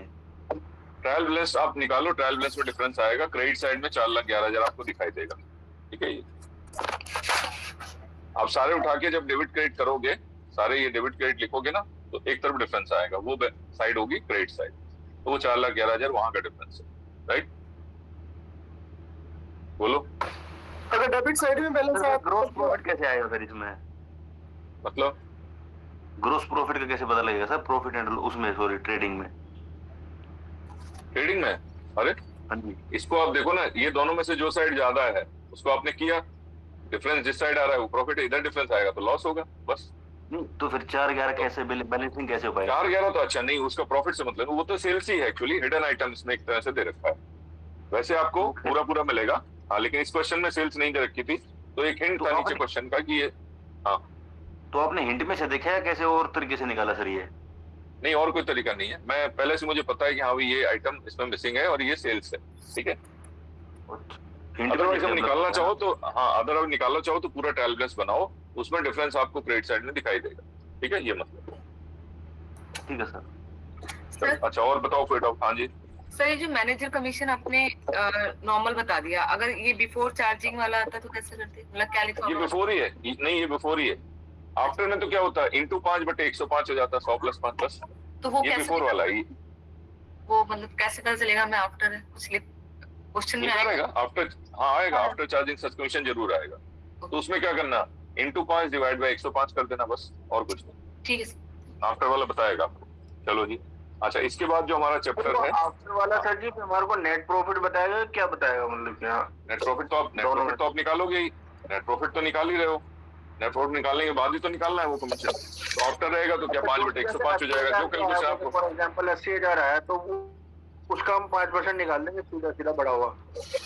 अभी तो ये सीधा सीधा 5% निकाल लिया। अगर मान लो ये कहता आफ्टर चार्जिंग सच कमीशन, तो इंटू 5 / 105 करते हैं, बस निकल आता, आफ्टर चार्जिंग निकल आता। चलो, फिर उसमें से माइनस नहीं करते ना सर हम नेट प्रॉफिट में से? माइनस तो हमेशा ही करना पड़ेगा भाई, क्यों नहीं करोगे। ये रफ नेट प्रॉफिट जो आपने अभी निकाला, बिफोर चार्जिंग आफ्टर चार्जिंग सिर्फ कैलकुलेशन है, माइनस बिल्कुल चार्जिंग होता तो ये 3699 ऐड होता ना P&L के अंदर। नहीं, कंफ्यूज मत हो। वो सिर्फ निकालने का तरीका है कि बिफोर चार्जिंग सच कमीशन, आफ्टर चार्जिंग सच कमीशन सिर्फ फॉर्मूला है। आप माइनस आपको करना ही करना है, ठीक है। जो रफ नेट प्रॉफिट आया उस पर कुछ भी कहे, बिफोर कहे आफ्टर कहे, वो सिर्फ कैलकुलेशन है, इसका अमाउंट निकालने की टेक्निक है, बस। अगर वो कहता है बिफोर तो इंटू 5%, दैट्स ऑल। अगर वो कहता है आफ्टर चार्जिंग सच कमीशन तो इंटू 5 / 105, ठीक है, बस। माइनस आपको करना ही करना है, जैसे अभी किया वैसे ही करना। चलो, और कोई डाउट है? क्रेडिटर पे जो डिस्काउंट किया है वो नई वाला मशीन क्यों नहीं इंक्लूड किया क्रेडिटर में? क्रेडिटर तो वो भी है। क्रेडिटर्स अलग है भाई। क्रेडिटर्स जो डिस्काउंट ऑन क्रेडिटर्स है, वो जो आपके रेगुलर सप्लायर है, जो आपको मतलब जो है रॉ मटेरियल या कह लो गुड्स बेचते हैं, उनको डिस्काउंट की बात हो रही है। मशीन तो वन टाइम खरीदी है, उसमें तो पूरा क्रेडिटर लिखा है ना, मींस कि सारे क्रेडिटर आ गए। अरे सन्ड्री क्रेडिटर्स मतलब गुड्स वाले क्रेडिटर्स हैं, इनको कंफ्यूज मिक्स मत करो आप लोग। मशीनरी जो है दूसरी दुकान से खरीद के लाओगे, वो उधार नहीं दे रहा आपको ना, उससे कोई उधार मिलने की क्या बेनिफिट मिलने की कोई उम्मीद नहीं है। ये जिनसे आप रेगुलर खरीदते हो ना, उनसे आपको डिस्काउंट मिल सकता है, उनसे आप उम्मीद रख सकते हो कि जिनसे हम रेगुलर माल खरीदते हैं उन्हीं से हमें डिस्काउंट मिलने की उम्मीद रहती है। वो अलग आइटम है क्रेडिटर्स, उसको आप, अब मैं मान लो क्रेडिटर्स भी नहीं लिखता, और कोई नाम भी आप दे सकते हो, मशीन सप्लायर लिख सकते हो, ठीक है, अब ठीक हो जाएगा। वो क्रेडिटर्स रखो, इसको मशीन सप्लायर कर दो, तब भी ठीक है, राइट। वो दुकान ही अलग है, वो आपको डिस्काउंट नहीं दे रही। दोनों को मिक्स मत करो, ना प्लस करके दिखाना है ना उसमें जोड़ के कैलकुलेट करना है, कुछ नहीं। चलो जी, नेक्स्ट आइटम इंटरेस्टिंग। सर एक जनरल रिजर्व फॉर प्रॉफिट करके आया था एक एंट्री ना, तो जो ठीक है। जनरल रिजर्व ऑफ प्रॉफिट होता है वो हमारी लायबिलिटी होता है सर। बिल्कुल, प्रॉफिट का ही एक हिस्सा उठा के अलग रख देते हैं, वो भी इसी तरह से निकालो। अगर ये प्रॉफिट निकला है, वो बोले जनरल रिजर्व में थोड़ा सा पैसा ट्रांसफर कर दो, कोई भविष्य में कोई मतलब जो है आपत्ति कुछ भी हो सकता है अचानक, उसके लिए खर्चा रखना है, उसी का एक हिस्सा हमने रखा जनरल रिजर्व, और उसी में से माइनस करके आपको नेट प्रॉफिट निकालना है। तो जब भी ऐसा कोई नेट प्रॉफिट में से जनरल रिजर्व रखना है तो उसी में से कैलकुलेट करना है और उसी में से माइनस करके दिखाना है। जैसे मैनेजर कमीशन दिखाया, तो यहाँ से माइनस करके पीएनएल में दिखाओगे आप 2 जनरल रिजर्व, और उसकी सेकंड इफेक्ट क्या होगा बैलेंस शीट में, जनरल रिजर्व लायबिलिटी साइड। हाँ अब बताओ। Okay sir. सर एक और डाउट था प्रॉफिट सर, बोलो सर एक बार जीएसटी वाली सर एडवांस, सर एडवांस दिया मशीनरी के लिए, एग्जांपल देके बता दीजिएगा। एक 2 मिनट की एडवांस एक करके एडवांस दिया सर मशीनरी के लिए। अगर हाँ मशीनरी के लिए एडवांस दिया और उसकी हमें ट्रायल बैलेंस में दिया हुआ है, ठीक है, ठीक है, उसकी एंट्री, ठीक है। तो हम उसका सेकेंड मतलब जब हम उसमें दिखाएंगे तो उसको हम बैलेंस शीट में दिखाएंगे एडवांस और मशीनरी को मशीनरी में ट्रायल ऐड बैलेंस कर में दिया, नहीं ट्रायल बैलेंस में दिया है, एडवांस दिया, मशीनरी थोड़ी आई अभी, सिर्फ एडवांस दिया है, वो एसेट है आपके लिए, पहले आपने कुछ पेमेंट कर दिया, सिर्फ बैलेंस शीट में दिखाओ एसेट साइड में, मशीन में ऐड नहीं हो रहा, एडवांस दिया खाली, मशीन अभी आई नहीं है। हाँ और बताओ। हाँ सर, एक परीक्षा के बारे में पूछना है। मैं आज डीएसएससी बोर्ड गया था, तो सूचना मिली है कि एक फाइल है जो ना फाइनेंशियल अप्रूवल के लिए गई हुई है, जिसमें 70 लाख का खर्चा है परीक्षा का, उसके लिए वो ठीक है, परीक्षा कराने। अच्छा ये वाली परीक्षा के लिए, पुराने पेमेंट के लिए? इसी के लिए है सर, ये बताया 70 लाख का कुछ ऐसा बताया। पुरानी पेमेंट हुई नहीं है एक्चुअली एडसेल को। हो सकता है सर। अच्छा ये कह रहे हैं तो अच्छी बात है। बताया। अच्छा अभी उन्होंने जो फॉर्म्स वगैरह भेजे थे, जो वापस किए थे प्रिंसिपल अकाउंट, सब कुछ वापस आ गया या नहीं आए, ये पता है आपको? ये पता चला? तो वो तो क्लियर नहीं हुई, पर ये बताया कि पिछले हफ्ते ही वो अप्रूवल के लिए गई है 70 लाख का पेमेंट का। अच्छा हो सकता है एग्जाम के लिए भाई इतना खर्चा ये है वो है, चलो ठीक है अच्छी बात है। और आगे कुछ कार्रवाई? आज ये सर रिप्रेजेंटेशन दे दिया हमने, करीब 20 रिप्रेजेंटेशन में जमा करके आया हूँ। बहुत बढ़िया, ये तो बहुत काबिल तारीफ है। डीएसएसबी में नवंबर कौन बता रहा है? हाँ दोबारा बताओ, नवंबर किसने बताया? सर बोर्ड में ही कह रहे हैं, बोर्ड में एग्जाम ब्रांच वाले बता रहे हैं, एग्जाम ब्रांच वाले, policy branch sir, policy branch, very good. नवंबर हमारे लिए बिल्कुल सटीक है, मेरा सिलेबस भी खत्म हो जाएगा, आप रिवाइज भी कर पाओगे। नवंबर बिल्कुल एग्जैक्ट एक्यूरेट है, बहुत बढ़िया है। तब तक आप लेकिन पढ़ते रहना, ठीक है। अब वहां जो मेन समस्या थी, जो सरदार जी थे, कहना नहीं चाहिए, शूरवीर सिंह जी जो थे चेयरमैन, वो रोके हुए थे, उन्होंने कसम खा ली थी मैं एग्जाम दोबारा होने नहीं दूंगा। उनका ट्रांसफर हो गया, वो हमारे फाइनेंस डिपार्टमेंट में सेक्रेटरी बन के आ गए, ठीक है जी। अब कोई दिक्कत नहीं है, अब डीएसएसबी में एग्जाम मजे से होगा, अब कोई समस्या नहीं, ठीक है। तो डब्ल्यू एग्जाम में अब कोई दिक्कत नहीं होगी सर। और कोई सूचना? पता नहीं क्यों नाराज थे, भगवान जाने। सर पैसे की फाइल क्लियर कर देंगे ना? हैं बोलो सर पैसे की फाइल क्लियर कर देंगे फाइनेंस से वो। यहाँ तो वही है, यहाँ प्रिंसिपल सेक्रेटरी की चलेगी, उनकी नहीं चलेगी। चलो जी जल्दी से आते हैं नेक्स्ट चैप्टर पे। अब आपने डेट दे दी एग्जाम की। सर जीएसटी का एडजस्टमेंट बता दो एक बार, एग्जांपल दे जीएसटी करके। बताया था मैंने, नहीं बताया था? अच्छा चलो, एग्जांपल दे के बता दीजिए एक बार। जीएसटी में क्या होता है? एक इनपुट जीएसटी होता है और एक होता है आउटपुट जीएसटी। क्या होते हैं बताओ? इनपुट तो एसेट हो जाएगा, इनपुट आपका एसेट होता है, वेरी गुड। और ये लायबिलिटी होती है, आउटपुट लायबिलिटी। मतलब ये एसेट और लायबिलिटी तो बैलेंस शीट में जाएंगे और कहीं नहीं जाएंगे, ये कंफर्म है, ठीक है। चलो जी, अब मैं जब परचेज करता हूँ, गुड्स परचेज करता हूँ, तो क्या पे करता हूँ? या गुड्स नहीं, मशीन भी परचेज करता हूँ तब भी परचेज अकाउंट डेबिट। तो यहाँ इनपुट होता है या आउटपुट होता है? इनपुट मान लो आईजीएसटी है, एक ही है, दो होते तो सीजीएसटी एसजीएसटी दोनों होते हैं। इनपुट अकाउंट डेबिट टू जो भी एबीसी जिससे आपने खरीदा, ठीक है। मान लो आपने 10,000 का सामान खरीदा, 1,000 रुपए आपने फॉर एग्जाम्पल जीएसटी पे करी, तो 11,000 रुपए का आपका पेमेंट हो गया। करे पेमेंट आप, कोई बात नहीं, मतलब उधार खरीद लिया, बाद में कर देंगे पेमेंट। यही माल जो हम बेचेंगे फॉर एग्जाम्पल, तो क्या करेंगे? मान लो किसी XYZ बेचेंगे, कोई एडजस्टमेंट ना एग्जांपल देके बता दो। वो भी बताते हैं, चलो। XYZ account debit to XYZ account debit to sales account, ठीक है, और टू आउटपुट जीएसटी। कुछ नहीं, कोई घबराने की जरूरत नहीं इसमें, ठीक है। आईजीएसटी फॉर एग्जाम्पल, ठीक है। मैं बेचूंगा तो थोड़ा महंगा ही बेचूंगा, 10,000 का सामान लाया हूं, तो मान लो मैं सेल कितनी करूंगा? सेल मान लो मैंने 15,000 की करी, ठीक है जी। 15,000 में मैंने 2,000 रुपए क्या किया, या 2500 मान लो जीएसटी ले लिया, तो ये हो गया 17,500, ठीक है। ये मेरे पास पड़ा हुआ है। अब मुझे क्या करना चाहिए? जब मैं रिटर्न भरने जाऊं तो मैं क्या करूं? जो मेरा इनपुट पड़ा हुआ है और जो आउटपुट पड़ा हुआ है, उनको आपस में नलीफाई कर दूं, नलीफाई कर दूं और जो बैलेंस बच गया वो मैं पेमेंट कर दूं सरकार को। तो जब मैं इसको एडजस्टमेंट करूंगा, जब आप फाइल करोगे, रिटर्न फाइल करोगे, तो क्या करते हो, रिटर्न फाइल करते टाइम आउटपुट जीएसटी में जो पैसा पड़ा हुआ है आपके पास उसको हम इनपुट से एडजस्ट करते हैं, जो बैलेंस बच जाता है आउटपुट में उसको सरकारी खाते में जमा कर देते हैं। ये सिस्टम होता है। तो अगर मैं रिटर्न फाइल करने जा रहा हूं तो क्या करूंगा, आउटपुट जीएसटी जो मेरे पास क्रेडिट है उसको मैं क्या कर दूंगा, डेबिट कर दूंगा, output I GST account debit, ठीक है। टू इनपुट जो मेरे पास डेबिट है उसको मैं क्रेडिट कर दूंगा, हो जाएगा adjust, input I GST account debit, ठीक है। Sorry, input I GST account debit. अच्छा, एक ही में करना चाहो तो बैंक कर सकते हो। जो कॉमन अमाउंट है वो मैं राइट ऑफ करता हूँ। कॉमन अमाउंट कितना है जी, 1000 रुपए कॉमन अमाउंट है, वो राइट ऑफ कर देता हूँ मैं। आपके पास आए कितने हैं, 2500 आए हैं, राइट ऑफ कितना होएगा, 1000 रुपए, ठीक है। जो बैलेंस बच जाएगा उसको कहाँ जमा करूंगा, सरकारी खाते में जमा कर दूंगा, 1500। जब रिटर्न फाइल करते हैं तो ये सिस्टम होता है कि आपके पास जो पड़ा हुआ है उसको आपस में नलीफाई कर लो, जो बैलेंस बच जाए उसको सरकारी खाते में जमा कर दो, ठीक है। हुआ क्या, 1000 रुपए राइट ऑफ हो गया डेबिट क्रेडिट करके, मतलब जो पहले डेबिट क्रेडिट था उसको रिवर्स किया तो ये एडजस्ट हो गया। जो बैलेंस बचा आउटपुट जीएसटी में कितना, 1500, वो आपने सरकारी खाते में जमा कर दिया, ठीक है। मान लो ये रिटर्न आप नहीं फाइल कर पाए और 31 मार्च आ गई, आप क्या करोगे सर? और ये चीजें आप डाल देंगे लाइबिलिटी में, आउटपुट आई जीएसटी। तो आपका ट्रायल बैलेंस में क्या दिया होगा, अगर ये मान लो 31 मार्च आ गया तो यहाँ आपको दिया होगा इनपुट आई जीएसटी, ठीक है, और आउटपुट आई जीएसटी दिया होगा। इनपुट आई जीएसटी का डेबिट बैलेंस होगा कितना, 1000 रुपए, आउटपुट का होगा कितना, 2500। आपने रिटर्न फाइल नहीं किया, ठीक है, ये डेबिट बैलेंस है और ये क्रेडिट बैलेंस है, ऐसे ही तो दिया हुआ क्वेश्चन।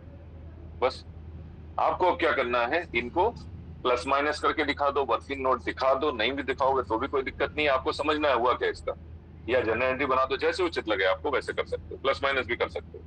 तो मैं क्या करूंगा, जो कॉमन अमाउंट है उसको मैं क्या करूं, राइट ऑफ कर दूं। तो एक जनरल एंट्री में बना देता हूँ छोटी सी, ठीक है, जो आप वर्किंग नोट साइड में बनाओगे, लास्ट में बनाओ, उसको बना देता हूँ। क्या करूं, आउटपुट जो मेरे पास क्रेडिट में है उसको क्या करूं, मैं डेबिट कर दूं, output I GST account debit to input I GST, ठीक है। और जो कॉमन अमाउंट है उसको मैं क्या कर दूं, राइट ऑफ कर दूं, ये खत्म हो गया। इसका आप कुछ नहीं करना आपको।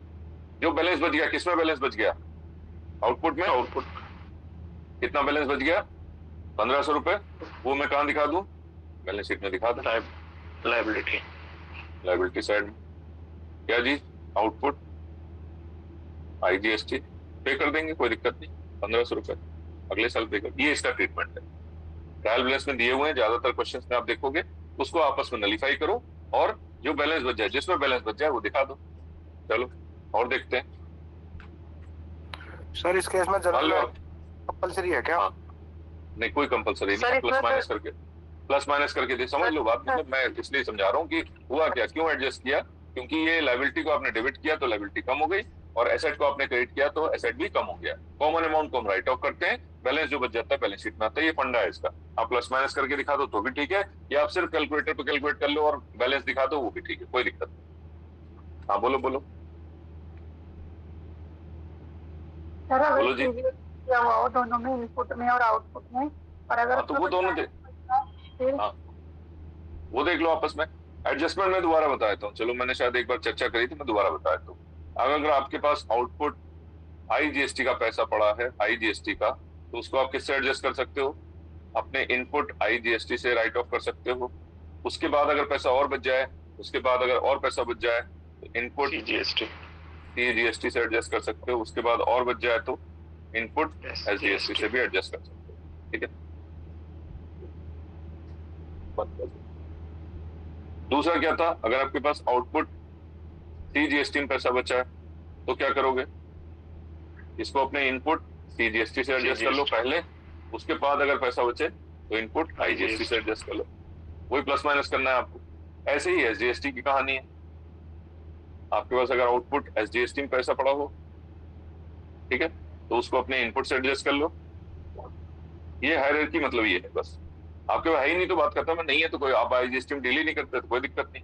उसके बाद कुछ बचे तो इनपुट आईजीएसटी से कर लो, ठीक है। तो कभी कभी ऐसा भी होगा कि आपको ट्रायल बैलेंस में दिया होगा, मान लो आप आईजीएसटी में डील ही नहीं करते तो आईजीएसटी एडजस्ट कहाँ करोगे, आपके पास कोई बिल ही नहीं, कोई आप दूसरे प्रदेश में कुछ सामान बेचते नहीं हो, सिर्फ अपना एक दुकान छोटी सी खोल के और सीजीएसटी एसजीएसटी में ही डील करते हो, ठीक है। तो ऐसा हो सकता है कि यहाँ पे क्या दिखे आपको, इनपुट SGST दिखे, ठीक है, और यहाँ क्या दिखे, इनपुट नहीं दिखे, यहाँ आउटपुट दिखे, सॉरी, यहाँ पे आउटपुट दिखे लायबिलिटी में, और एसेट में क्या दिखे, इनपुट CGST, क्योंकि ये आपस में एडजस्ट नहीं होते। CGST SGST आपस में एडजस्ट नहीं होते। अगर आप विदिन कर रहे हो तो CGST अपने से एडजस्ट होगा या IGST से होगा, लेकिन आप तो IGST में डील नहीं कर रहे, कुछ आपने माल दूसरे स्टेट में बेचे नहीं।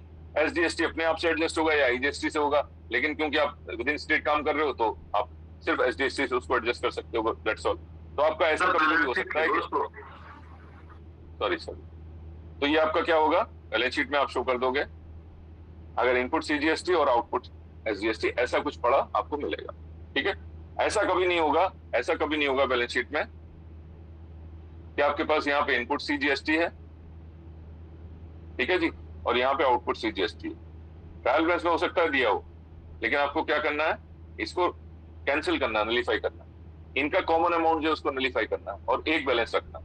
ये सरासर गलत है, ये बिल्कुल नहीं होगा, असंभव है। तो अगर ट्रायल बैलेंस में दोनों वैल्यूज दे भी रखी हो, दिए हैं क्वेश्चंस में, कोई दिक्कत नहीं, आपको उसको नलीफाई करना है, प्लस माइनस करना है, जनरल एंट्री बनानी है, और दोनों में से एक ही अमाउंट आएगा, जो ज्यादा वाला होगा वो बचेगा बस, राइट। और इस तरह से हो सकता है, हाँ, इनपुट CGST हो सकता है, आउटपुट का SGST हो सकता है, ये संभव है, कोई दिक्कत नहीं, ये तो संभव है, ये हो सकता है। तो मैक्सिमम या तो ये दो एंट्री आएंगी या इन दोनों में से कोई एक एंट्री आएगी बस। और अगर IGST में भी वो डील कर रहा है तब आप ऐसे एडजस्ट करके उसके बाद जो बैलेंस बचे वो दिखाओ, हो सकता है IGST में बच जाए बैलेंस, कोई बात नहीं। आउटपुट या इनपुट समझ में आ गई बात, कर लोगे, नहीं हो जो हो बताना फिर मुझे, ठीक है। चलो जी, नेक्स्ट चैप्टर आपका है, इसमें नॉन प्रॉफिट ऑर्गेनाइजेशन है, अकाउंटिंग फॉर नॉन प्रॉफिट। थोड़ा सा इंट्रोडक्शन दे देता हूँ, थोड़ा सा धैर्य रखें, तो थोड़ा सा इंट्रोडक्शन देके बस बंद करते हैं इसको, अगली बार करेंगे चर्चा। और आपको एक वीडियो भी शायद इसका होगा, मेरे ख्याल देखना पड़ेगा, तो वीडियो होगा, वीडियो दे देंगे। अभी तक हम जो कर रहे थे, सारे लोग प्रेजेंट है, कोई गया तो नहीं? चलो, जो जाएगा कैसे बताएगा भाई, बिना गुड नाइट के। चलो जी, ओके, हाँ, ओके, वेरी गुड।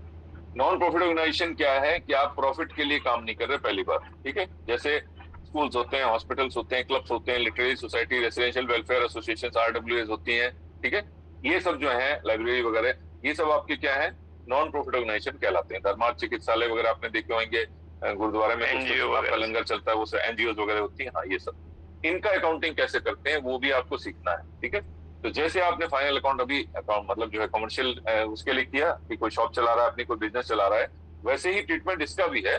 इसमें थोड़ा सा डिफरेंस है कि यहाँ पे non profit organisation, not profit run हो रहा है, बस ये बात है। यहाँ पे प्रॉफिट कमाना उद्देश्य बिल्कुल नहीं, लेकिन चीजें लगभग वैसी होती है। यहाँ भी बैलेंस शीट बनती है, यहाँ भी बाकी सारी चीजें होती हैं, बस ये है। लेकिन इनके पास उतना इंफ्रास्ट्रक्चर, उतना सब हिसाब किताब, उतना वो सब नहीं होता, एसेट्स वगैरह, तो लिमिटेड चीजें होती हैं जो भी आपके पास है, छोटी मोटी। आपने अपने RWAs में कहीं रहते हो तो आपने देखा होगा कि हाँ भाई थोड़ी बड़ी, थोड़ा फर्नीचर होता है, थोड़ा ये थोड़ा वो, ऐसे करके वो सारी चीजें। इसका जो कंसेप्ट है वो बस ये है कि नॉन प्रॉफिट ऑर्गेनाइजेशन के लिए है, अकाउंटिंग करनी है आपको, और इसके जो है आपको अकाउंट्स बनाने हैं, आपके पास क्या एसेट्स हैं, क्या लायबिलिटीज है, वो मेंटेन करनी है, और भी कुछ चीजें करनी है। कुछ अकाउंटिंग यहाँ पे डिफरेंट, हल्की सी डिफरेंट होती है। बस पर्पस क्या है, प्रॉफिट के लिए हम काम नहीं कर रहे, profit loss, gross profit, net profit नहीं निकालेंगे, प्रॉफिट एंड लॉस अकाउंट नहीं बनाएंगे, ठीक है, ये मतलब। बैलेंस शीट फिर भी बनती है यहाँ पे एसेट्स और लायबिलिटीज। तो यहाँ पे आपके पास क्या क्या होगा, लेजर, सबसे मेन कैश बुक होती है, बिना कैश बुक के आप काम नहीं कर सकते, कैश बुक लिखना कंपलसरी है यहाँ पे, ठीक है। उसके अलावा लेजर, अगर कोई प्रॉपर अकाउंट बनाना चाहते हो, मेंटेन करना चाहते हो, तो लेजर भी होते हैं, ठीक है। उसके अलावा एक मेंबर ऑफ रजिस्टर्स होता है, भाई कितने मेंबर्स हैं आपके, जो क्लब है या जो भी है, RWAs कितने मेंबर्स, उनका एक रजिस्टर होता है। कुछ मीटिंग होती है तो उस पर साइन होते हैं, सब कुछ होता है, ठीक है। कोई आप जैसे ट्रस्ट चला रहे हो तो उसमें भी ऐसे ही होता है, मीटिंग्स होती हैं, उनके मिनट्स ऑफ वो लिखे जाते हैं, मिनट्स ऑफ मीटिंग, उस पर साइन होते हैं सबके। एक एसेट्स का रजिस्टर होता है। माइक ऑफ करो, माइक ऑफ करो। एक जो एसेट्स है आपके पास, अगर कुछ है, फर्नीचर है, मान लो बिलियर्ड्स टेबल है आपके पास, और कुछ रैकेट पड़े, शटल कॉक पड़ी है, जो भी व्हाटएवर इट इज, जो भी आपके पास परमानेंट चीजें हैं, शटल कॉक तो नहीं कहेंगे, जो भी टेबल, चेयर, बिल्डिंग, ये सब है एसेट्स जो है, उनका एक रजिस्टर होता है कि हाँ भाई एसेट्स आपके पास क्या क्या है, ठीक है। इसी तरह से लायबिलिटी की भी लिस्ट होती होगी, हमें कुछ अगर किसी को पे करना है तो क्या क्या करना है वो भी होता होगा। यहाँ पे हम क्या करते हैं, यहाँ पे हम प्रॉफिट और लॉस अकाउंट नहीं बनाते हैं, उसकी जगह यहाँ पे सिमिलर बिल्कुल इनकम एंड एक्सपेंडिचर अकाउंट बनता है। सबसे पहले तो आपको कैश बुक बनानी होती है, और कैश बुक का जो एनुअल समरी होती है उसको बोलते हैं रिसीट एंड पेमेंट अकाउंट। हम हर महीने कैश बुक लिखेंगे, मतलब डे टू डे बेसिस पे लिखते हैं कैश बुक, कि भाई कितना पैसा आया, कितना गया, ये और वो सारी चीजें, और उसकी एक समरी बना देते हैं ईयर एंडिंग में, उसको बोलते हैं रिसीट एंड पेमेंट अकाउंट। साल भर में कितना पैसा आया, कितना आपने पे किया, वो होता है रिसीट एंड पेमेंट अकाउंट। उसके बेसिस पे हम क्या करते हैं कि रिसीट एंड पेमेंट अकाउंट दिया है, कुछ एडिशनल इन्फॉर्मेशन दी, उसके बेसिस पे हम क्या करते हैं, इनकम एंड एक्सपेंडिचर अकाउंट बनाते हैं, similar to profit and loss account. बिल्कुल सारी properties profit and loss account की है, बस इसकी एंट्रीज थोड़ी थोड़ी अलग होती है। जैसे यहाँ पे जो अकाउंट कुछ डिफरेंट होते हैं, यहाँ डिफरेंट होते हैं। यहाँ पे RWS से, क्लब से रिलेटेड, लाइब्रेरी से रिलेटेड चीजें होती हैं, वहाँ बिजनेस से रिलेटेड चीजें होती हैं। ठीक है, बस थोड़ा सा शब्दों का फर्क है, पैटर्न बिल्कुल सेम है। जैसे प्रॉफिट एंड लॉस अकाउंट बनाया वैसे ही इनकम एंड एक्सपेंडिचर अकाउंट बनता है। ठीक है, और बैलेंस शीट जैसे आप वहां बना रहे हो वैसी बैलेंस शीट यहाँ भी बनती है, उसमें एसेट्स और लायबिलिटी हम यहाँ भी दिखाते हैं। जब माइक बंद करो। एक लोकनायक हॉस्पिटल में गवर्नमेंट कैंटीन है जो इसी बेस पे काम करती है, नो प्रॉफिट नो लॉस। बिल्कुल बिल्कुल, बहुत सारे आपके क्लब्स हैं, देखो जैसे लाइब्रेरीज होती हैं, क्लब्स होते हैं, किसी ने लॉन टेनिस का क्लब बना दिया, कुछ बना दिया, वो सब चीजें हालांकि कहने को होती है, कम पैसे तो सभी कमाते हैं, लेकिन कहा जाता है कि ये एनजीओ होते हैं। और कुछ तो एनजीओ जो है वो ज्यादातर गवर्नमेंट के पास रजिस्टर्ड भी होते हैं, उनको कुछ एड भी मिलती है, वो भी हम इसमें देखेंगे कैसे क्या ग्रांट्स मिलती हैं। और कुछ जो है अभी कैंटीन में एनजीओ ही है सर। हाँ सॉरी, कैंटीन में एनजीओ ही है। जो दिल्ली सचिवालय की स्त्री शक्ति आपकी चलती है वो भी एनजीओ है। ठीक है, तो वो कुछ पैसा अर्न तो करते हैं, लेकिन वो जो है उसको चलाने के लिए, मतलब उसमें प्रॉफिट अर्न करना, बिजनेस करना उद्देश्य नहीं है, सेवा करना लोगों की उद्देश्य होता है, ये मेन पर्पज है। लेकिन जब आप दुकान खोल के बैठे हो तो आपको बिजनेस ही करना है, प्रॉफिट ही कमाना है, वही उद्देश्य होता है। यहाँ उद्देश्य वो नहीं होता है। ठीक है, तो यहाँ पे हम क्या करते हैं, कैश बुक लिखना कंपलसरी, एक तरह से कैश बुक लिखी जाती है कि हाँ भाई कितना पैसा खर्चा हो रहा है, क्या हो रहा है। तो कैश बुक में हम क्या करते हैं, अगर मान लो रॉ मटेरियल खरीद के ला रहे हैं ना, और स्त्री शक्ति में अगर हम खाना बना रहे हैं तो रॉ मटेरियल लाएंगे, वो भी आपका खर्चा कैश बुक में आएगा। और मान लो हमने फर्नीचर वहां पे परचेज किया, वो भी कैश बुक में आएगा। तो कैश बुक की प्रवृत्ति ऐसी होगी कि वो एक तरह से आप उसमें मतलब जो है छोटे मोटे खर्चे भी डालोगे, रेवेन्यू एक्सपेंडिचर भी डालोगे और कैपिटल एक्सपेंडिचर भी डालोगे। जहां भी आपने पैसे दिए, जहां भी खर्चा किया है, जो भी आपने खरीदा है सामान या आपको रिसीट आई है, किसी भी तरह का पैसा आएगा वो आपको लेना है। उसमें आपको रेवेन्यू या कैपिटल टाइप का नहीं देखना है। रॉ मटेरियल आ रहा है वो भी आने दोगी, उसकी भी एंट्री करोगे कैश बुक में, और फर्नीचर खरीद के लाओगे, बिल्डिंग खरीदोगे, उसकी भी एंट्री करनी पड़ेगी क्योंकि पेमेंट आप करोगे चेक से। तो कैश बुक में सारी एंट्रीज आएंगी। वही समरी आपकी यहाँ पे आ जाएगी रिसीट एंड पेमेंट में। कैश बुक आपकी रोजमर्रा की लिखी जाती है, महीने में क्लोज करी जाती है, और रिसीट एंड पेमेंट साल में एक बार बनाया जाता है, जिसमें सारी एंट्रीज को क्लब करके दिखाया जाता है। मान लो किसी को सैलरी दे रहे हो स्टाफ को, वहां पे अपना आपने रखा हुआ एनजीओ में, तो उसको 1,000 रुपये महीना दे रहे हो, तो यहाँ आप सीधा 12,000 लिखोगे, सैलरी 12,000। ठीक है, यहाँ आपने कोई मजदूर रखा हुआ, उससे कुछ कम करा रहे हो, तो ये डे टू डे की या मंथली आप कर रहे हो हिसाब किताब, यहाँ पूरे साल का खर्चा देना है। कैश बुक का ही एक जो है समराइज रूप जो है वो रिसीट एंड पेमेंट अकाउंट होता है। तो यहाँ भी रेवेन्यू एक्सपेंडिचर, कैपिटल एक्सपेंडिचर जो भी है सब आएगा इसमें। बिल्डिंग खरीदोगे तो भी आएगा, जहां भी पेमेंट हुआ है वो सब आएगा। ठीक है, जहां पेमेंट नहीं हुआ है वो आइटम्स रिसीट एंड पेमेंट में नहीं आएंगे। जैसे डेप्रिसिएशन होता है, डेप्रिसिएशन नॉन कैश आइटम होता है, वो यहाँ बिल्कुल नहीं आएगा, 100% नहीं आएगा। जहां आपने पेमेंट करी है सिर्फ वही आएगा। कुछ उधार है वो भी नहीं आएगा यहाँ पे। कुछ उधार चढ़ा हुआ, आपने मशीन खरीद के लाए या फर्नीचर खरीद के लाए या आपने बिल्डिंग खरीदी, पेमेंट नहीं किया तो ना तो कैश बुक में आएगा ना रिसीट एंड पेमेंट में आएगा, क्योंकि ये इसी की समरी है। ठीक है, आगे आते हैं। इनकम एक्सपेंडिचर जो बिल्कुल पीएनएल जैसा है, मतलब एक तरह से एक्सपेंसेस और रेवेन्यू का हिसाब किताब यहाँ भी जैसे पीएनएल वैसे रखना है। मतलब सैलरी आपने दी है नहीं दी, पूरे साल की सैलरी दिखाओ। इनकम आपको ब्याज जो है बैंक में आपने एफडी करी क्लब के नाम से या एनजीओ के नाम से, आपको पूरे साल की इनकम भी दिखानी है, पूरे साल का खर्चा, पूरे साल की इनकम, जैसे पीएनएल में दिखाते थे सिमिलर इनकम एक्सपेंडिचर है। अगर ये समझ में आ गया तो ये बहुत जल्दी कर लोगे आप। ठीक है, और बैलेंस शीट जैसे हम वहां बनाते थे वैसी बैलेंस शीट है। वहां भी एसेट्स लायबिलिटी, यहाँ भी एसेट लायबिलिटी, सब थोड़े फर्क हो जाएंगे। वहां कैपिटल अकाउंट था, यहाँ पे कैपिटल फंड हो जाएगा, थोड़ा सा नाम अलग हो जाएगा बस। बैलेंस शीट यहाँ पे 2 बनाते हैं, क्योंकि यहाँ पे रेगुलर जो है अकाउंट्स आपके मेंटेन नहीं होते, ट्रायल बैलेंस वगैरह नहीं बनाया जाता, जनरली नहीं बनाया जाता कि आप जनरल एंट्री बनाओगे, लेजर बनाओगे, ट्रायल बैलेंस बनाओगे तब आपका फाइनल अकाउंट बन रहा है। जनरली ऐसा नहीं होता। तो आपको सिर्फ कैश बुक मेंटेन है, उससे आपको बनाना है, प्लस कुछ एडिशनल इन्फॉर्मेशन आपको मिलती है, रजिस्टर ऑफ एसेट्स मिलता है, उससे आपको काम करना होता है। तो बैलेंस शीट बनती है, लेकिन 2 बनती है। पिछले साल की बनेगी क्वेश्चन सॉल्व करते समय, और एक नए साल की बनेगी। 2 बैलेंस शीट बनानी पड़ती है। पिछली बैलेंस शीट से ही पता चलेगा पिछले साल क्या क्या एसेट लायबिलिटी थी और इस साल क्या क्या बची है, उसमें से हमने क्या क्या लायबिलिटीज ओके कर दी हैं या कोई नए एसेट्स आपके ऐड हुए हैं, वो नई बैलेंस शीट में आपको पता चलेगा। पुरानी बैलेंस शीट बनानी ही पड़ेगी आपको, ये ध्यान रखना है। वर्किंग नोट का पार्ट है लेकिन वो बनानी पड़ती है। तो 2 बैलेंस शीट बनती है यहाँ पे। जो main balance sheet current year की वो थोड़ी बड़ी बनेगी, पुरानी छोटी सी बनती है। ठीक है, तो ये आपको करना है। इसमें हम आगे इसमें चर्चा करेंगे कि आपको किस किस तरह का पैसा आता है, किस किस तरह का आप खर्चा करते हो, वो चर्चा करेंगे। कैश बुक की हल्की सी शक्ल देख के फिर हम रिसीट एंड पेमेंट पे आ जाएंगे। कैश बुक आप देख चुके हो ऑलरेडी। फिर हम रिसीट एंड पेमेंट के बारे में थोड़ा सा चर्चा करेंगे, फिर इनकम एंड एक्सपेंडिचर की चर्चा करेंगे और आगे क्वेश्चंस करने की कोशिश करेंगे। ठीक है, तो ये हमें चैप्टर आगे करना है, accounting for non profit organisation, और इसमें से आपको 30 नंबर का क्वेश्चन आपको मिलने वाला है। कंपलसरी क्वेश्चन दूसरा यही मिलेगा आपको। पहला कंपलसरी फाइनल अकाउंट जो आपको अच्छे से करना है, पूरे नंबर लेके आने। दूसरा 30 नंबर का क्वेश्चन ये भी आपका कंपलसरी क्वेश्चन है और इसको भी आपको पूरा करके आना है। इन्हीं दो पे आप पूरा एग्जाम आपका डिपेंड रहेगा, तो ये दोनों बहुत अच्छे से आप कर लेना। ठीक है, तो आपका एग्जाम निकल जाएगा। ठीक है, आज के लिए इतना ही बंद करेंगे, फिर आप जो है नेक्स्ट क्लास में हम लोग इसकी चर्चा करेंगे। ओके जी, गुड नाइट सर। आज के लिए good night. Good night. Good night.